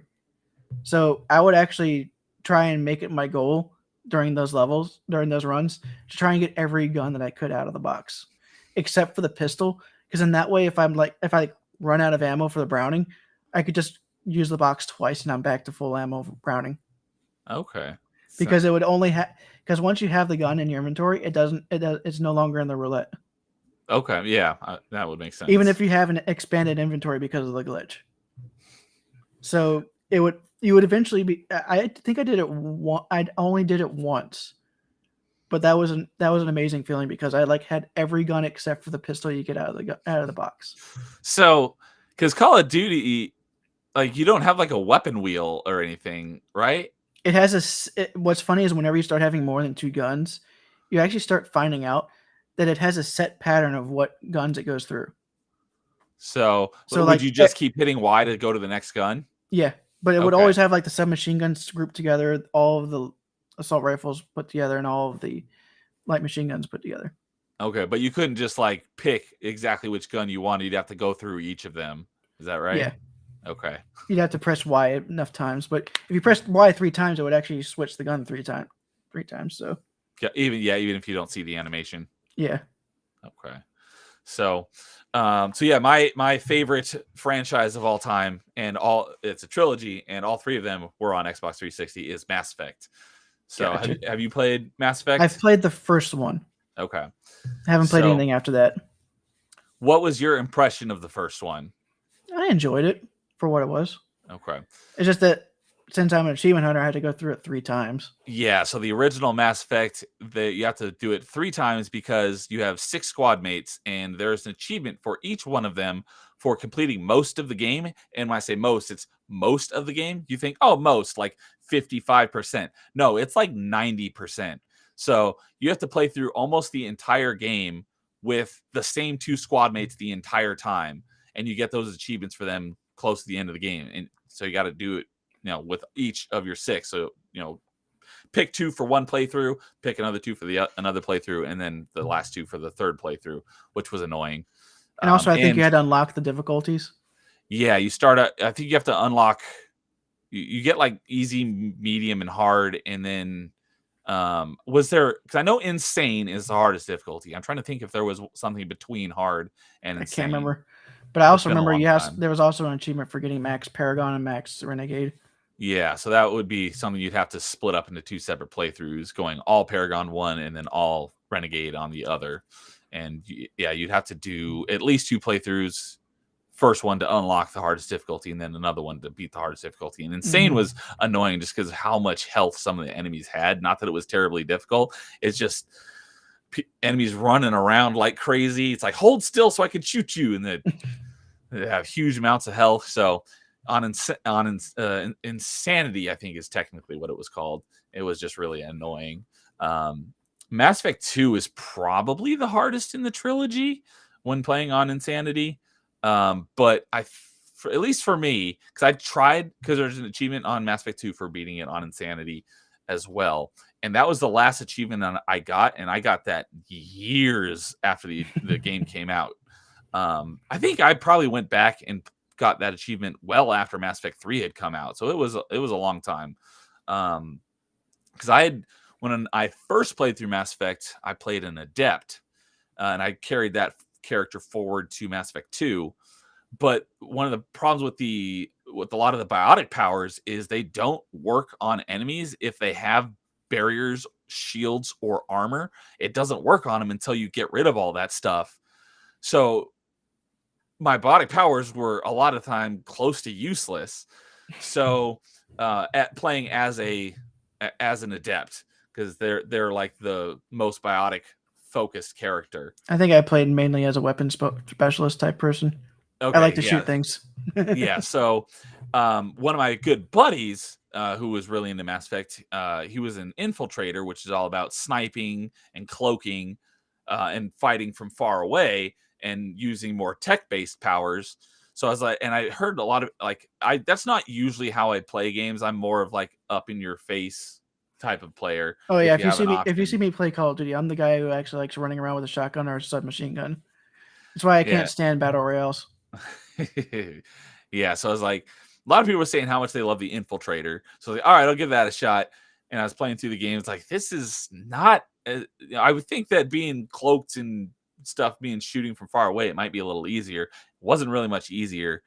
But a lot of people were saying play the soldier, which is all about the weapons, and that made Mass Effect 2 on Insanity much easier because you have all of the ammo types, whereas other classes only get like one of the ammo types, but the soldier has all of them, which makes it great because certain ammo types are like the incendiary ammo is great for armor, and then it's been a long since I played it, but the other ammo types are one of them is great against barriers and one of them is great against shields. So if it came up across an enemy that had basically all of those, you equip one ammo to take out their shields, and then you switch to the other ammo to take out their armor, and then you can use any ammo to take out the rest of their health. So it made the game much easier once I played it as soldier. But Mass Effect. So, and then the other thing I've I think I said. played the equivalent of soldier in the first game. Okay. Yeah, so the classes stayed the same through all three. There was soldier, soldier Infiltrator. was so soldier was basically all guns. The infiltrator was basically like tech and soldier, basically like the hybrid class. There was the engineer, which is basically the tech focused class. There's the adept, which is the biotic focused class, and then there was the vanguard, which has come to become my favorite class, which is the hybrid class of the soldier and the adept. Gotcha. Am I missing? Engineer is all tech. Oh, then the last class I'm missing is the sentinel, which is the hybrid class of the adept and the Engineer. basically and the engineer, basically a combination of biotics and tech. So that's the 6 classes, and those have stayed through the original trilogy. So you had three like specialists and then 3 hybrids. Yes, exactly. They changed that up a little bit with Mass Effect Andromeda because you can basically they almost got rid of classes because you can equip any power. Whereas in the original trilogy, only certain classes could have certain powers. Mass Effect Andromeda mixed that up. So Andromeda made it so you could build it as you went along. Yeah, you could put your points into all the powers. You can only have like 3 equipped at a time, but you can build into any class. I mean, that makes it so you don't have to replay you don't have to restart from the very beginning to start a different class. Yeah, but yeah, so Mass Effect. For a long time, I liked Mass Effect 1 more than Mass Effect 2, but I've since come around on that, and because for a long time I liked it because Mass Effect 1 is the most heavy on RPG elements, where it was lighter on like third-person shooter elements. In Mass Effect 2, they basically flipped the script on that, and it's very heavy on the third-person shooter elements, but they went way light on the RPG elements. Gotcha. But Mass Effect 3 is my favorite, and it's actually my favorite game of all time, despite it having a very bad reputation for the ending, which I won't defend because the ending was very disappointing. You know what's funny? The game I was talking about earlier, Black Ops 2, I always joke about this. It came out the same year. It had 4 endings in it that were all completely different. Okay. Because that beats out Mass Effect 3, which had 3 different endings where it felt like they were just different colors. Yeah, the Mass Effect, they were talking, this franchise. I think Mass Effect 1 came out in 2007, and I know Mass Effect 3 came out in 2012. And you're playing the same character through. You import your character from the last game into the new one, so you're basically building this character over 5 years. And they promised that you'd have this, these amazing different endings based on the choices that you made throughout the 3 games. And it came down to basically the same ending, regardless of your character or anything. Just you got a different color of explosion was essentially the difference. So I won't defend the ending, but the gameplay in Mass Effect 3 is fantastic. Other than the last 15 minutes, I think it's nearly a perfect game. It's fantastic, and it's the perfect blend of RPG elements and third-person shooter elements. You have to admit it's kind of funny that the Call of Duty that year came out with more endings. That is, I did not know that because I'm not a big Call of Duty person, but that is funny and pretty sad. I mean, you probably would want to play World at War and Black Ops before you play Black Ops 2 because there is some connections. Okay. Where if you don't play those games, you like where'd this guy come from? like from Black Ops 1 to Black Ops 2, you had you had Sergeant Reznov from the Red Army. Okay. He was a big influence. He was a big influence in the beginning of Black Ops 1. Okay. And then Black Ops 2, you're playing as the son of the main character from Black Ops 1. And there are a couple levels where you play as the original Black Ops 1 character. Yeah, there's kind of a similar thing with some of the Modern Warfare games. Like, I was getting mixed up, but I know like the two main characters were like Soap and Price. That's from Modern Warfare. Yeah, in Modern Warfare. So if you like did Modern Warfare 2 first, you might be like, you know, they're talking up how great like some of these soldiers are, and you're like, who's this guy? It's like if you didn't play the first one, then yeah, you wouldn't know. Yeah, exactly. But yeah, so Mass Effect trilogy is my favorite. Mass Effect I've said this before. Mass Effect Andromeda is, a lot of people hate it and say it's a terrible game. I will defend it because it's not. After it got patched, it was a perfectly serviceable game. It wasn't great, but I don't think it didn't live up to the expectations of the previous games. It didn't live up to the expectation. I don't think it deserved as much hate as it got. Not an amazing game, but I don't think it was anywhere near as bad as everyone said. I say that for. Because I say it for a couple of games. So, but yeah, so that's my favorite franchise of all time, and the entire, the original trilogy was all on Xbox 360.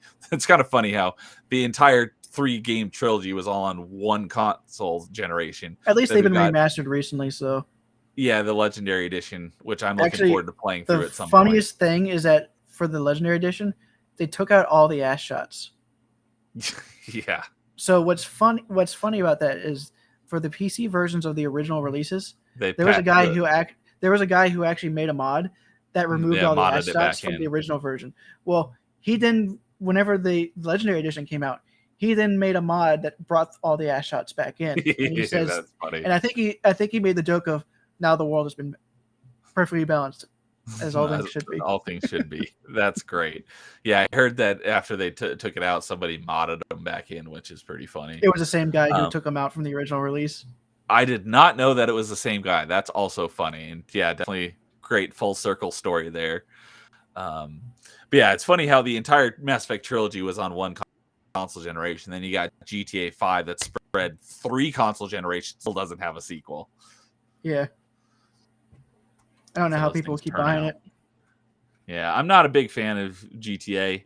That's kind of like my video game. I started GTA 4 and I have one achievement for it. I eventually need to go through that game.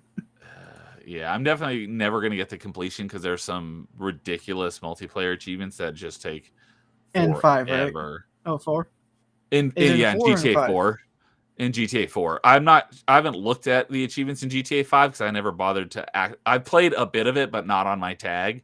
Gotcha. And it was just basically, to me, it just felt like more of GTA 4, which I played a ton of GTA 4 because I am an achievement hunter, even when I didn't want to play GTA 4 because I found it so boring. And GTA 5 was just like, it's just more of GTA 4. So I don't know why everyone's raving about this game. So I had no desire to continue playing it.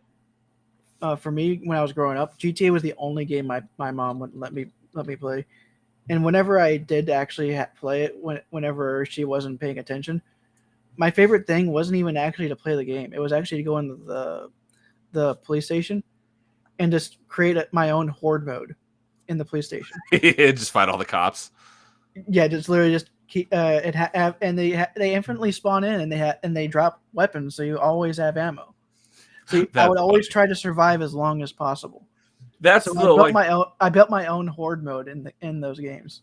That's the thing about GTA that I think does make it fun is actually like making your own fun in the game, not actually doing, because there is like intended stuff like a story mode and stuff, but I found that stuff just be so boring. That's why I would much rather play games like Crackdown or Prototype or Just Cause.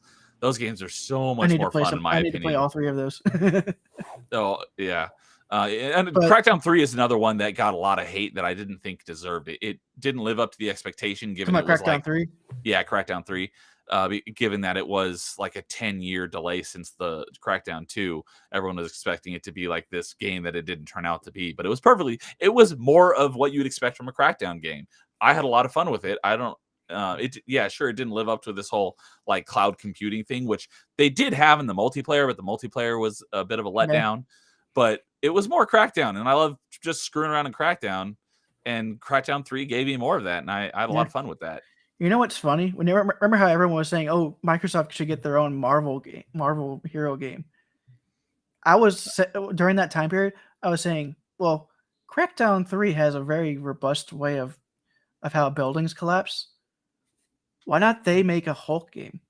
Oh yeah, that could be pretty Like cool. Ultimate Destruction on the PS2. I've heard about that game. Was I that a tried. basically full I destruction game?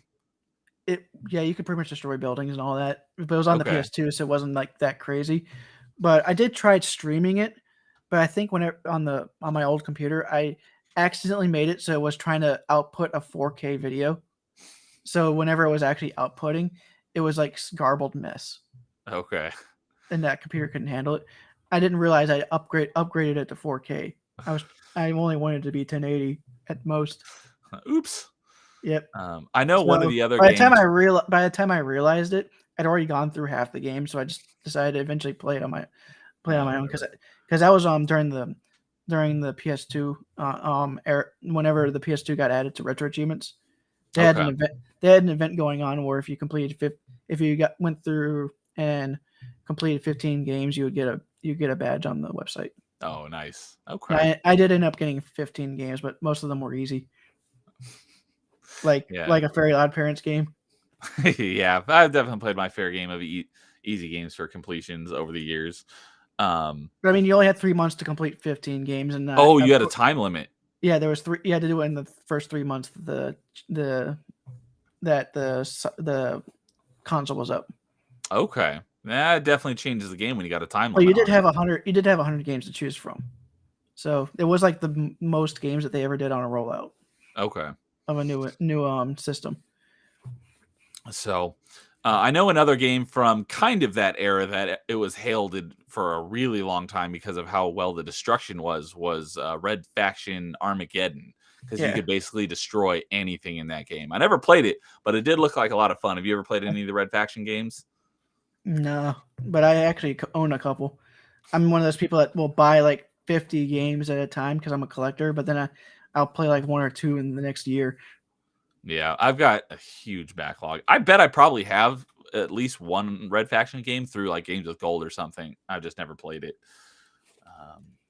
So of 360 stuff, what's probably some of your proudest completions? One of them would probably be Vanquish. Yes. So I just completed both stacks, the original and the remastered, earlier I've only this done the year. original. I've only done the original so far. It's But the exact same thing. yeah, There are no new including the achievements. challenge mode. Yeah, the challenge mode's the exact same. That But oh was my the hardest goodness, part. that challenge mode is a pain. Yeah, So yeah, you've completed it once, so you know what I'm going into for. So I did use the infinite grenade exploit. Do you know I did about not. that? It was only discovered by one of my friends on True Achievements just earlier this year. I can't imagine how it would even be possible to complete it without using that, especially the later challenges 5 and 6, because there's so many enemies.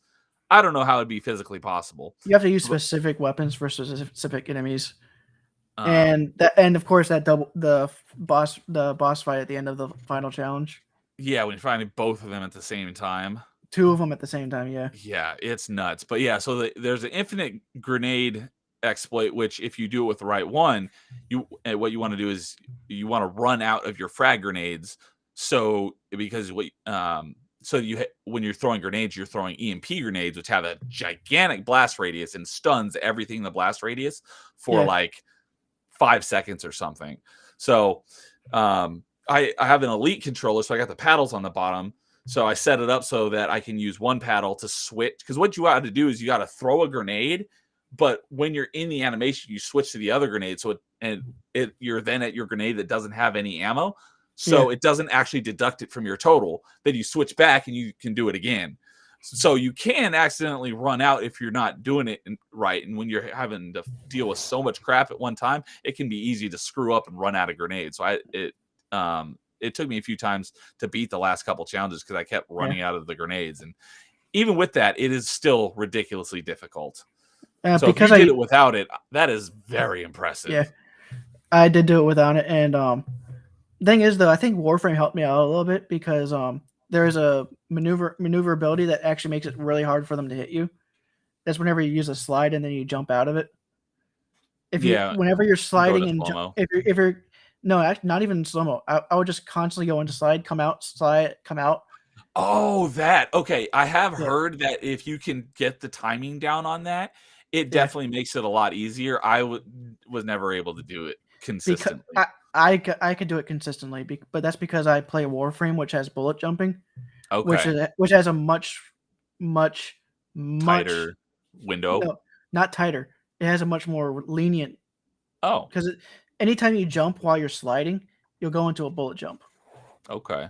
So, but to be honest, because I've been playing it for so long, I know how to do the speed strats in Warframe to get through levels really quickly. So I can chain bullet jumps like no tomorrow, and Nice. it's because of that. Since the crouch button is the LB button, I've broken a few LB buttons on Xbox One because those bumpers are terrible, and I've Yeah. even broken one in less than a month. Yeah, the 360 shoulder Bumpers, buttons, yeah, they're way were a bit better. mushy. No, the 360 controllers were completely fine. It's the Xbox One controllers that were breaking on me. Oh, okay, the other way around. Yeah, I Interesting. had no issues with the bumpers on 360. Okay, because one of my 360 controllers, I don't remember if it was both, but I remember one of the shoulder buttons got really mushy, and a lot of times it wouldn't actually activate when I would push it. But yeah, for the Xbox One, the only thing that's keeping that button on the plastic piece of the button on the controller is literally a thin piece of plastic. Okay. So I would I would be pressing that button so many times it would just break off. And that's So the entire reason why I got an Elite controller, just so I could put the LB button onto the paddle. yeah, it took me a little while to get used to the paddles, but once I did, I'm like, oh, I Yeah, can't go back to not having paddles. These are same. fantastic, especially with fast-paced games like Vanquish. I think the game that has benefited having the paddles has benefited me the most was Doom Eternal Gotcha. because you got so many. I used it for that too because I would use the paddles for A and B. Yeah, so you can because you're doing so many things. Your melee, your chainsaw, your flame Yep. belch, and you're trying to turn around and you're in the air. Being able to do all those and keep your thumb on the joystick to look around was a game changer. Yeah. So yeah, Vanquish, that is definitely an impressive completion. It's one of my higher ratio completions, that's for sure. Yeah. Um, Of course, I did tell you this last night, but my highest ratio achievement isn't even a hard game. It's just lots of grinding. okay, That's Warriors Orochi 3 Ultimate. okay. What's the ratio on that achievement? Let me look at that site ratio. Order by site ratio. So yeah, my highest ratio It is at is 8.86. okay. Yeah, a lot of my highest ratios. So my highest ratio is a 14.9 in Minecraft dungeons, and it's Oh, just I for haven't even getting played Dungeons. it's for getting 100 tower guard kills, which is Oh, no, that's for easy. the achievement. That's for the achievement. Yeah, just the I achievement. was talking about the entire game. Oh, your highest ratio completion. Okay. Yeah. So is an 8 point something ratio completion. Okay. Yeah, That is for the wow. for the Yeah. achievement, it's 16.96. Wow. Okay. 16 ratio. That's impressive. Yeah. My And highest one is not. it's literally a platinum trophy because Warriors games they're more Sony focused.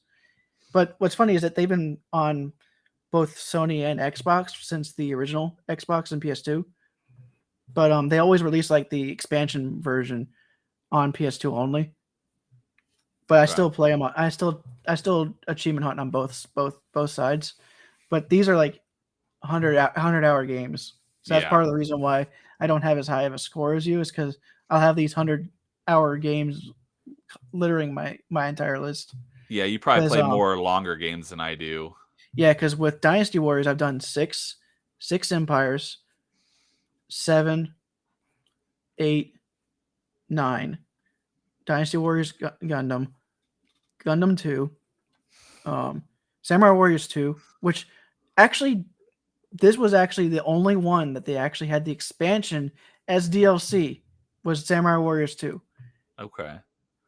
But that was actually kind of cool for me because like on the PS2 you had to have 2 discs, and to play the original content on the expansion disc, you had to yeah there was a um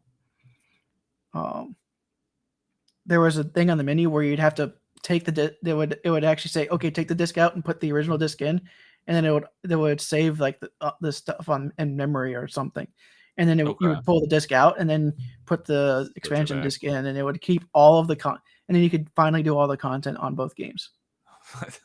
So Interesting. that's how they did expansions on the PS2 for the Dynasty Warriors games. Okay. So, But hey Kay, what's up? Thanks for hopping in and saying hi. We're just talking about some of our Xbox 360 achievements and completions. yeah, Um, but yeah, I was saying so six Empires, 7, 8, 9, Gundam 2, um, Warriors Orochi 1, 2, 3, 3 Ultimate, 4, um, and then of course the Samurai Warriors 2. Fist of the North Star had one, and I think that's all of the Warriors games I've completed on Xbox. that is a lot, and those are all really long games, right? Yes, they're like 80 to 100 hours That's each. what I thought. Yeah, that's And that's nuts. 14 And games right. That's 14 games right there. And by the way, I have done six Empires, 7, 8, 8 XL, which is Extreme Legends, um, Samurai Warriors 4, and I think that's actually all of them I've done on PlayStation. I almost completed yeah, I the was just Vita. gonna I've say, almost completed the Vita game, but sadly there's trophies that you want to have 4 people, and it's only local area network. oh, it's, yeah, good And luck getting that how are you together. going to find 4 people with a Vita and that And that game game, and yeah, want to get that in one achievement, those place. trophies? That's good luck finding that needle in that haystack. But yeah, I basically, since the 360 came out in 2005, I got mine 360 in early 2006 February. So basically, since then, I played almost nothing but Xbox games, where you're playing stuff on other consoles as well. Yeah, So and I'll even do the double stack because like I said, I did Bioshock 3 ways because of the PS3, 360, and the Xbox One remaster. I do stack a lot of games too, if it's something I enjoy or if it's not too terribly long of a commitment, but probably not as many stacks of things as you have done. I need to do more stacks of Arkham Asylum. So, oh yeah, Xbox has 6 stacks of Arkham Asylum. I was telling when I had James and Kay on, I was telling them how there's 6 stacks, and I've done 3 of them, and I'm still And that planning doesn't on even doing count the 2 more. Sony stacks. Yeah. Here's my question: what compels you to achievement hunt? Is it the satisfaction of completion, or the thrill of the challenge, or something else? So for me, I'm a completionist. So basically, like my OCD, I want to have 100% in everything that I feel like I can achieve. And a lot of the times, when it is a really difficult completion, it is so rewarding getting that hard achievement you've been working on for a really long time. So, what about you, dude? What compels you? That's pretty much the same way as I am. I've always wanted to complete games. I've always back in the Super Nintendo days, I would always try to find every bonus room in Donkey Kong Country. I would always try to find every heart piece in Zelda. I've even done 120 stars in both 64 and Sunshine. Okay. So I've always been that way when it comes to games. I 100% all 3 Spyros when I was a kid. I even as a kid, I rented Enter the Dragonfly for, I can't remember which console, but I 100% it then too. Even though it wasn't that great, it's still fun. Yeah, I was the same way. It's I've always just been this way. It's just the there achievements what give me a way to actually be like have a checklist. exactly. Yeah, I've always been that way. But once achievements came out, there's a way to actually show those things off to everyone, and not just for your saying that you've done it. It's like I can prove it. Yep. So she says, I'm the opposite of you guys, so I find this fascinating. I actually don't enjoy achievement hunting at all because it can frustrate me and ruin gameplay story. Yeah, that's understandable, especially for us. It's like you start a game and then you end up not liking it and continue playing it to get the completion anyways. So Exactly. I've definitely gotten stuck into that plenty of times. What's up, Paul? Good So evening, fellow. I'm glad you could hop in and say hi to us." And she says, "Oh, interesting. It makes sense that you can relate it to challenges from retro consoles too." Yeah, that's what we were talking about earlier in the stream with Even the before the retro website. achievements was done, I always still liked doing the 100% games. Yeah, retro achievements. So my highest ratio Xbox 360 completion was Unreal Tournament 3, which is a 3.7 ratio. And that's not really difficult. It was just time consuming, a lot of grinding because you have to get 500 online wins, which you can do 1v1. You can just go back and forth alternating wins, Yeah, which I did a lot of that. There's an achievement for getting 200 kills on 50 different days. Easy. Playing against easy bots is just yeah. time consuming. Probably my proudest 360 completion is PGR 3, Project Gotham Racing 3, for two reasons. The the platinum champion achievement for getting a platinum in every single race in the game, which was incredibly difficult. But the even harder thing, and it's one of the discontinued achievements now, was getting the tournament qualifier achievement. That's probably one of my proudest achievements. So how that worked is every week there was a tournament, and in order to qualify, you had to be in the top 64 in the world on whatever.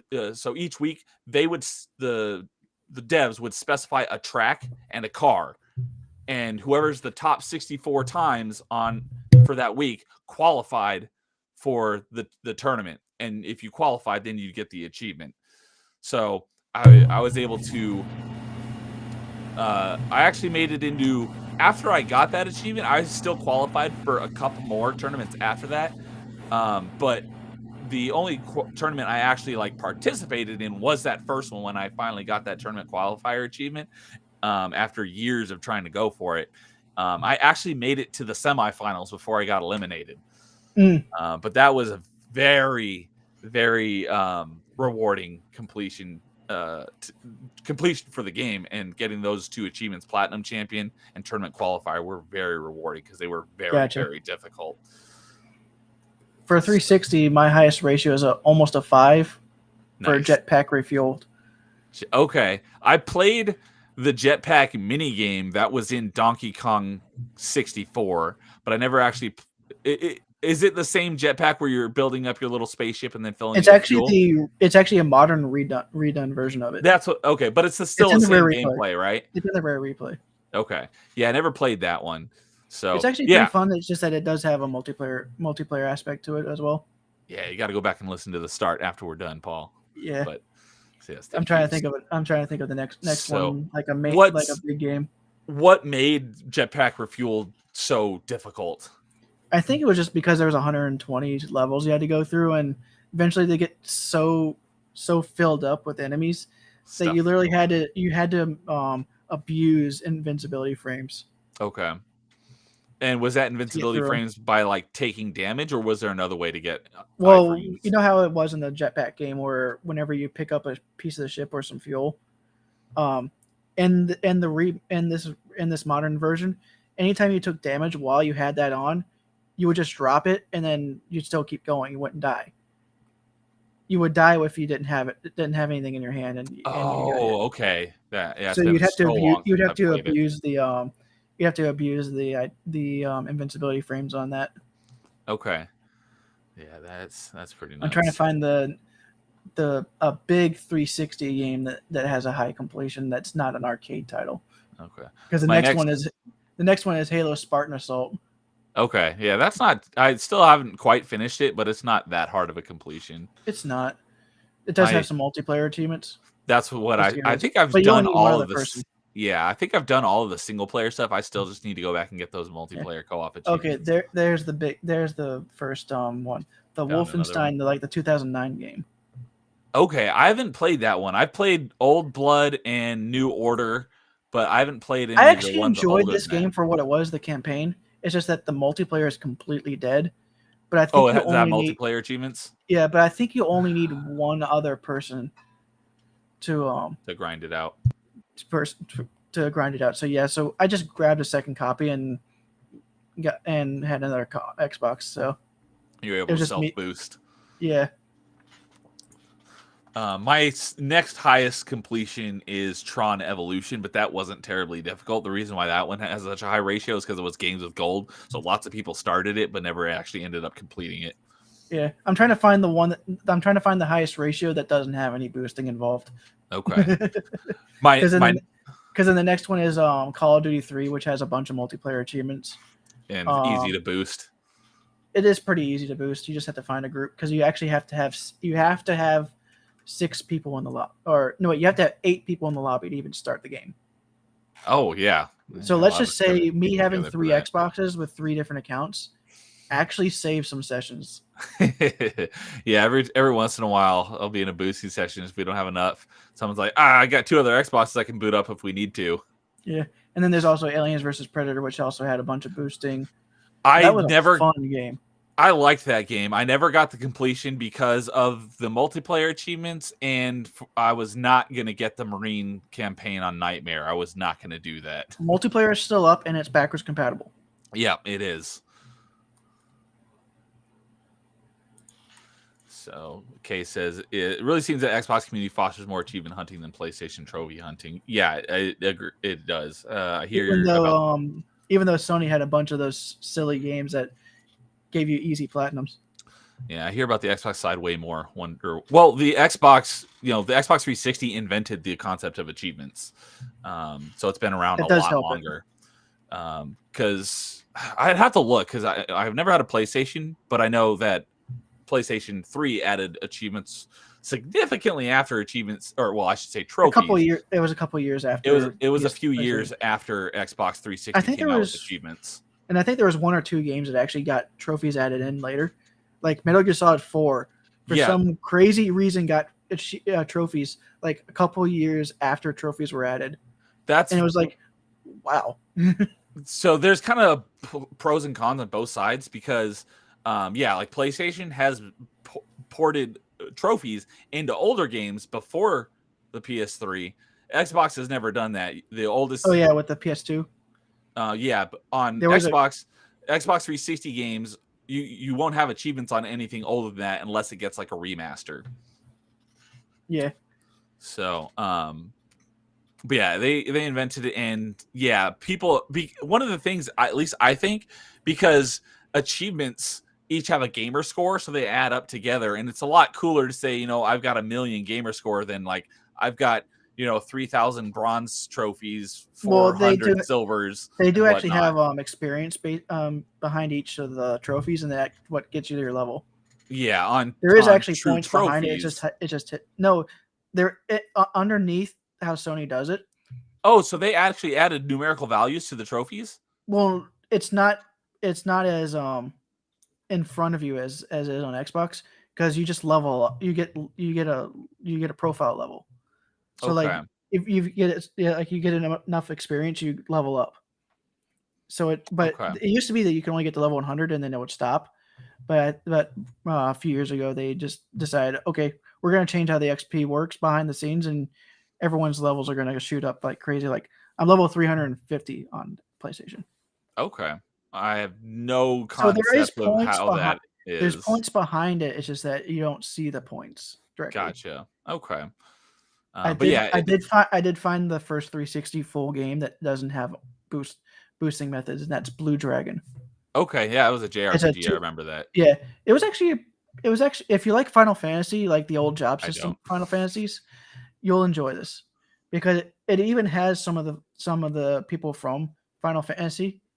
It has people from Final Fantasy, Dragon Quest working together to make this game, because this is the era this is like one of the times when Xbox was trying to break into Japan. Yeah, so there were a lot of JRPGs on Xbox at that time. The character designs are even done by Akira Toriyama.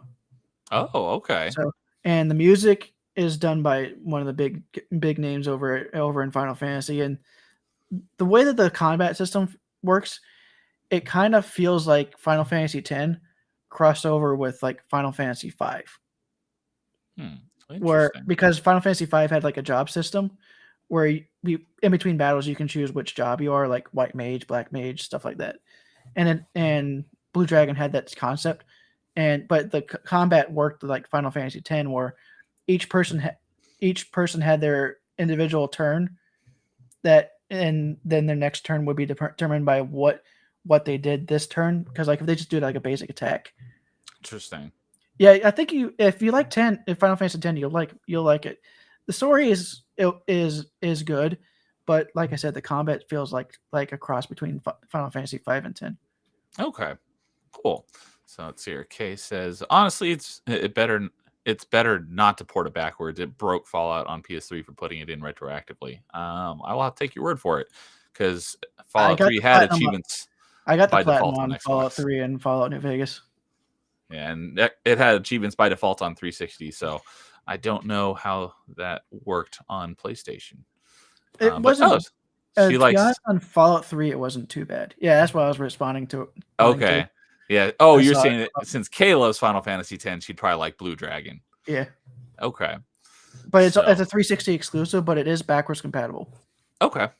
Cool. So if you have a modern Xbox, you can just grab a Blue Dragon off eBay or buy it digitally. Because even when the stores go down, actually I don't know if I think Blue Dragon. I can't remember if Blue Dragon got delisted. Oh yeah, I don't know. I think it was the DLC that got delisted. Oh, okay. But I don't remember the DLC being anything crazy because there's no achievements tied to it. Oh, okay. It was one of those type of DLCs. So I think it added a new game plus mode. Oh, that's nice. But if you're going for achievements, there are a bunch of missables in that game. In long JRPGs, that's definitely a deduction in my book. It is sold. But you sold her on it. Perfect. Sold. Gonna add to my list. Yeah. Cool. Yeah, that game was like early. That was like 2006, 2007. It's been around a long time. Yeah, it's been around for a while, but I finally went around and played it. It's always cool introducing people to older games that they just might have missed. Yeah, I mean, I like JRPGs and like just the same way as I like open world games, but because I like to complete them and do everything in them, by the time I'm done with the game, I'm ready to move on to another genre. Yeah, my favorite open world games are the Just Cause games. I would, if you're gonna play them, I'd say skip 1, but 2, 3, and 4 are all good. 3 is my favorite, but a lot of people consider 2 to be the best. But 3 is my favorite, and I love those games. Gotcha. Oh yeah, look at Alien versus Predator. It's not. I never completed it, but it is up here on my list of highest ratio games. But I never finished it. But right above it on a game I have completed and is also one of my proudest Xbox 360 completions is Mirror's Edge. Do you ever play Mirror's Edge? I have not. So I think that's a game. That game's incompletable now, isn't it? Let me double check. I don't think so. I'm pretty sure. Oh, online services were scheduled for closure in January of this year. However, doesn't say any of the achievements are discontinued, so you should still be able to get them. I think what it is you can't compare your leaderboard times anymore, but you can still get all the achievements. Gotcha. Because the achievements aren't based on leaderboards. You just have to get certain times. So the base game is actually, going through the story. It's, it's a first person parkour game. You don't have guns. I mean, in the first one, you can steal a gun from someone if you disarm them, but you only have a couple bullets. So it's not even really worth using the guns. It's better to just use your melee attacks. Gotcha. But it's a parkour game. It's first person. So it's not behind you. You're seeing your arms and legs and stuff. I've seen gameplay. I just haven't picked it. I haven't actually played it. It's in the library. Just you see how big the library is. Yeah. So, but people who may be susceptible, there were a lot of people complaining about like motion sickness and it making them sick and stuff. Because not a lot of games that are first person are that much movement based, and like you roll and your camera, does rolls and you're turning and stuff. So there's a lot of jagged, quick movements. And then to get to the completion of the base game, you have to complete each chapter in the game under a certain time limit. And some of those time limits are very, very unforgiving. And then there's the DLC, which is the time trials. And you can get basically bronze, silver, and gold on each one. Gotcha. Each one has 3 stars, 1 for basically completing it, 2 for getting a decent time, and then 3 stars for getting the under the best time. and there are the hardest achievement is for getting all 90 stars, and so three. So what is that? So there's 30 levels then. Yeah, because 30 times 3 would be 90. So there's 30 time trials, and you have to get 3 stars in every single one of them. And some of them are incredibly difficult. So getting the completion in that game was also very rewarding to finally get all of them, because those are some really tough That's time giving me trials. flashbacks to a retro achievement game for PS2 called Ratatouille. Oh, really? A Ratatouille game was difficult? Yes, they decide because for some reason there's a speedrunning community for the challenge stages. They decided to add achievements for speedrunning those challenge levels, and for some crazy reason they decided to put it decently close to the world records. Oh my goodness, that's the worst. The fact that I actually ended up completing that game was impressive. Was crazy. Yeah, especially it's like a kid's game, and yet they make it like ridiculously difficult. What's funny is it was actually a good game up until that point. Yeah, like leaderboard based achievements are some of the worst. I could do a whole stream about I mean, just they weren't talking about leaderboard based. They're just like beat this time. yeah, not exactly leaderboard based, but close enough. Hold on, let me go to But that yeah, let me go to the website and see where my times are on some of those levels. but yeah, I could basically do a whole stream on just talking about like achievements themselves. I'm apparently the 5th person out of 11 people to complete that game. Nice, that is pretty impressive. Okay, so there's so many JRPGs, and they're so long it's impossible to beat them all. But I love that I can still find. Okay, they never actually put leaderboards on that game, but makes it so I don't need to play modern trash because I miss some of the retro category. Yep. Yeah, definitely a lot of stuff you can avoid nowadays. So let's see here. Yeah, another high ratio. One of my higher ratio completions was Lords of Shadow.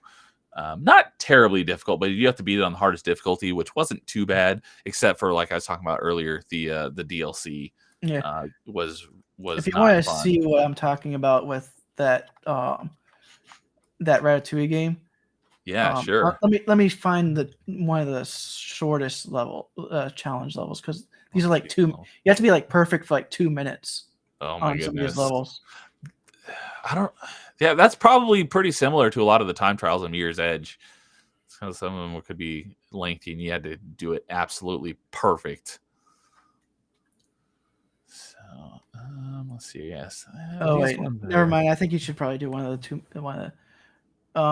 Go to YouTube and type in "Say Cheese Ratatouille speedrun."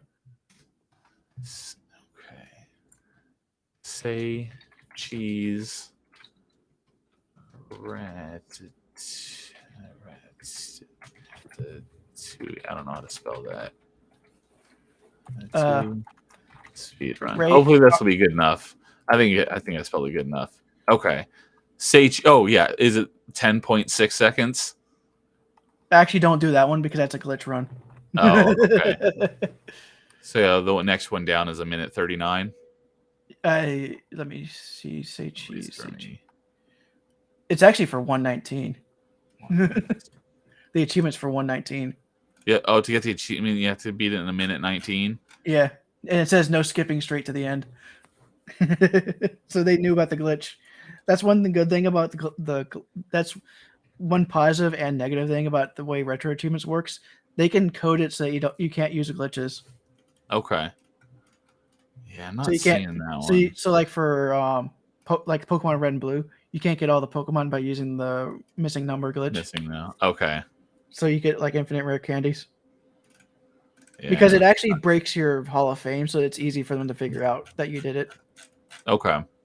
Yeah, well, that's good because on TA they can be sticklers about that too if you actually use like it depends on how it's implemented, but if it's in the game in the code and anyone can use it, that's on the developers. Yeah. It's not on the people playing the game. But yeah, if you can get banned for doing like actual cheating stuff to get achievements, which I'm not against as long as it's correct. Vanquish and Bayonetta are right next to each other on completions of 2.59 and 2.55. So All right. Good night, Kay. I think we're probably going to wrap up here in a few minutes, anyways. Yeah, It's probably kind of late over there on your end. So it's I like will see you 12:30. later, Kay. So, all right. Well, yeah, that was fun talking about Yeah, 360 games. Anything else any other proud completions or achievements that you want to shout out that you're proud of? nothing at this exact moment. One thing that I talked about, I think when I had James and Kay on, because I played it earlier this year, was getting the completion. Because I started it a couple years ago and played through the game, but I didn't get the achievement, the completion. So I had to go back and get a bunch of the achievements for beating it. The worst thing was getting the achievement for beating it on the hardest difficulty, and that was for Spec Ops: The Line. Mm. The game itself wasn't very bad, but oh my god, getting the completion, most of it wasn't even that big of a deal, but playing through it on the hardest difficulty was so infuriating. I have not raged like that in years. That was so difficult. And it's not even that high of a ratio on TA. It's only like the game is only like a 1.5 ratio. It's probably because most of the rest of the set is actually pretty easy. It's just Yeah, that one achievement. but that one achievement is only a 3.3 ratio. I've gotten achievements that are way more higher ratio than that were way easier than that. So beating on Fubar difficulty was incredibly difficult because that game on the hardest difficulty, I swear it's cheating its butt off. It's so dumb. Sounds like most of those people would just tell you to get good. It's probably, but man, that is another proud one. I completed that just earlier this year because that was infuriating how difficult that I Fubar haven't played that difficulty one yet. was. Does that So one have any achievements that are incompletable, or no, it's all obtainable. it's all single player, or is Let's there see here. multiplayer? There are all 50 achievements are single player.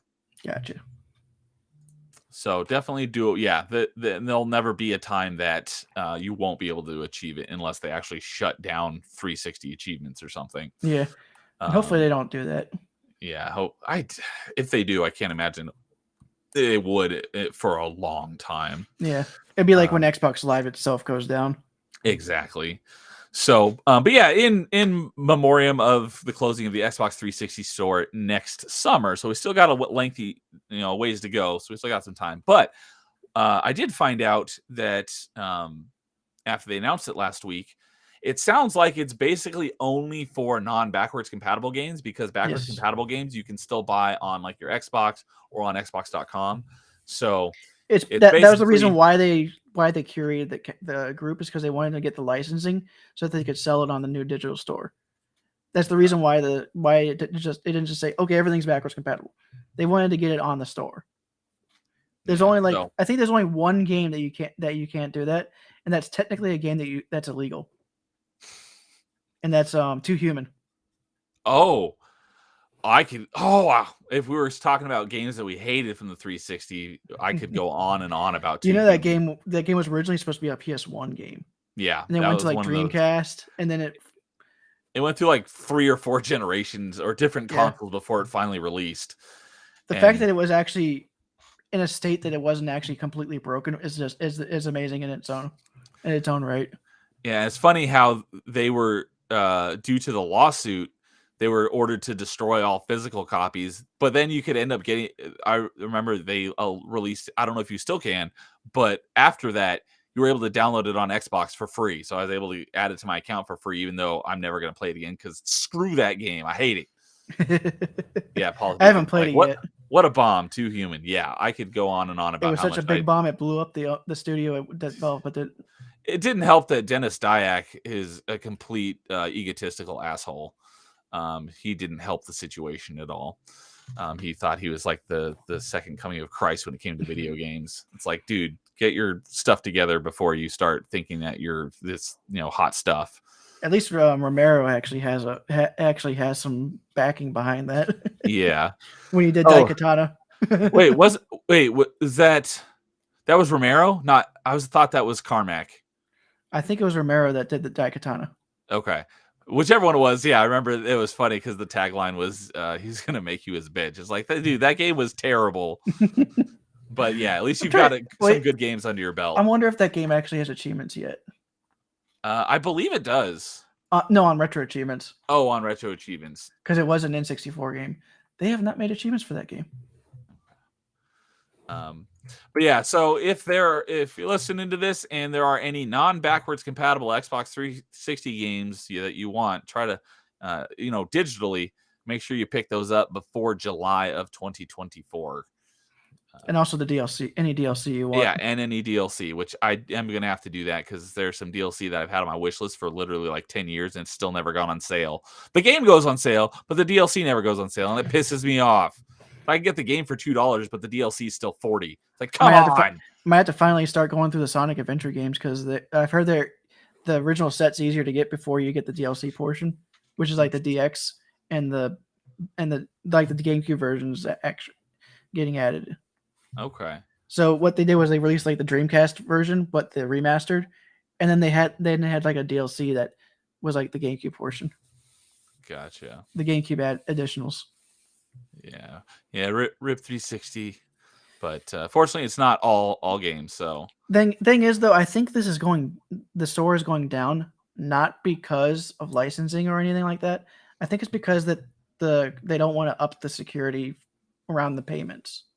Oh, that would make a lot of sense. And the way I would try to get Xbox to try and reverse on this is make it so that the online store for the 360, like the browser that you can get on your phone or your computer, make it so that that's still available for any licenses you still have, and then turn off the storefront on the 360 and just make one last update and make the store just a glorified downloader.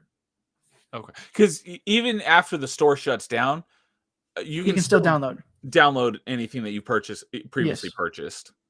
But yeah, I think the only way to do that is to go through your download history, which is a real pain, but it is possible. But you see what I'm saying? Like they would do like one last update to update the store to be just a glorified download list.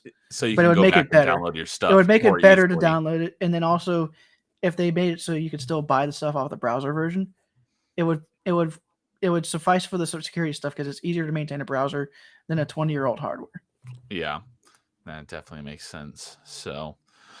All right. Well, that was another fun open mic talking about video game stuff, particularly focused on Xbox 360. So, what anything you got coming up you want to plug? I'm currently, like I said earlier, I'm playing the Oracle games. I finally finished my second playthrough of Ages. So, and I started playing. Got some good progress already. I've completed the second dungeon and seasons today. Well, I completed Ages, and then I got through 2 dungeons today in seasons. So on Saturday, I'll continue that playthrough. Okay, and I'll be on Rumble, Odyssey, and Kick. Odyssey and Kick. Cool. Well, I've got my next. I usually start around 7 Eastern. 7 Eastern. Okay, cool. I'll probably have to hop in there sometime and say hi. Yeah, Paul comes in sometimes. Cool. So I've got my next episode of Party Chat on Saturday at 11:30 p.m. Pacific. I'm hoping to have the whole gang back together again, because Mark and Ryan have missed a few of the recent episodes due to real life stuff. It sounds like we'll all be back together. And my special guest for Saturday is Chris from the Inside All Day podcast. Him and his wife Nadia do the Inside All Day podcast.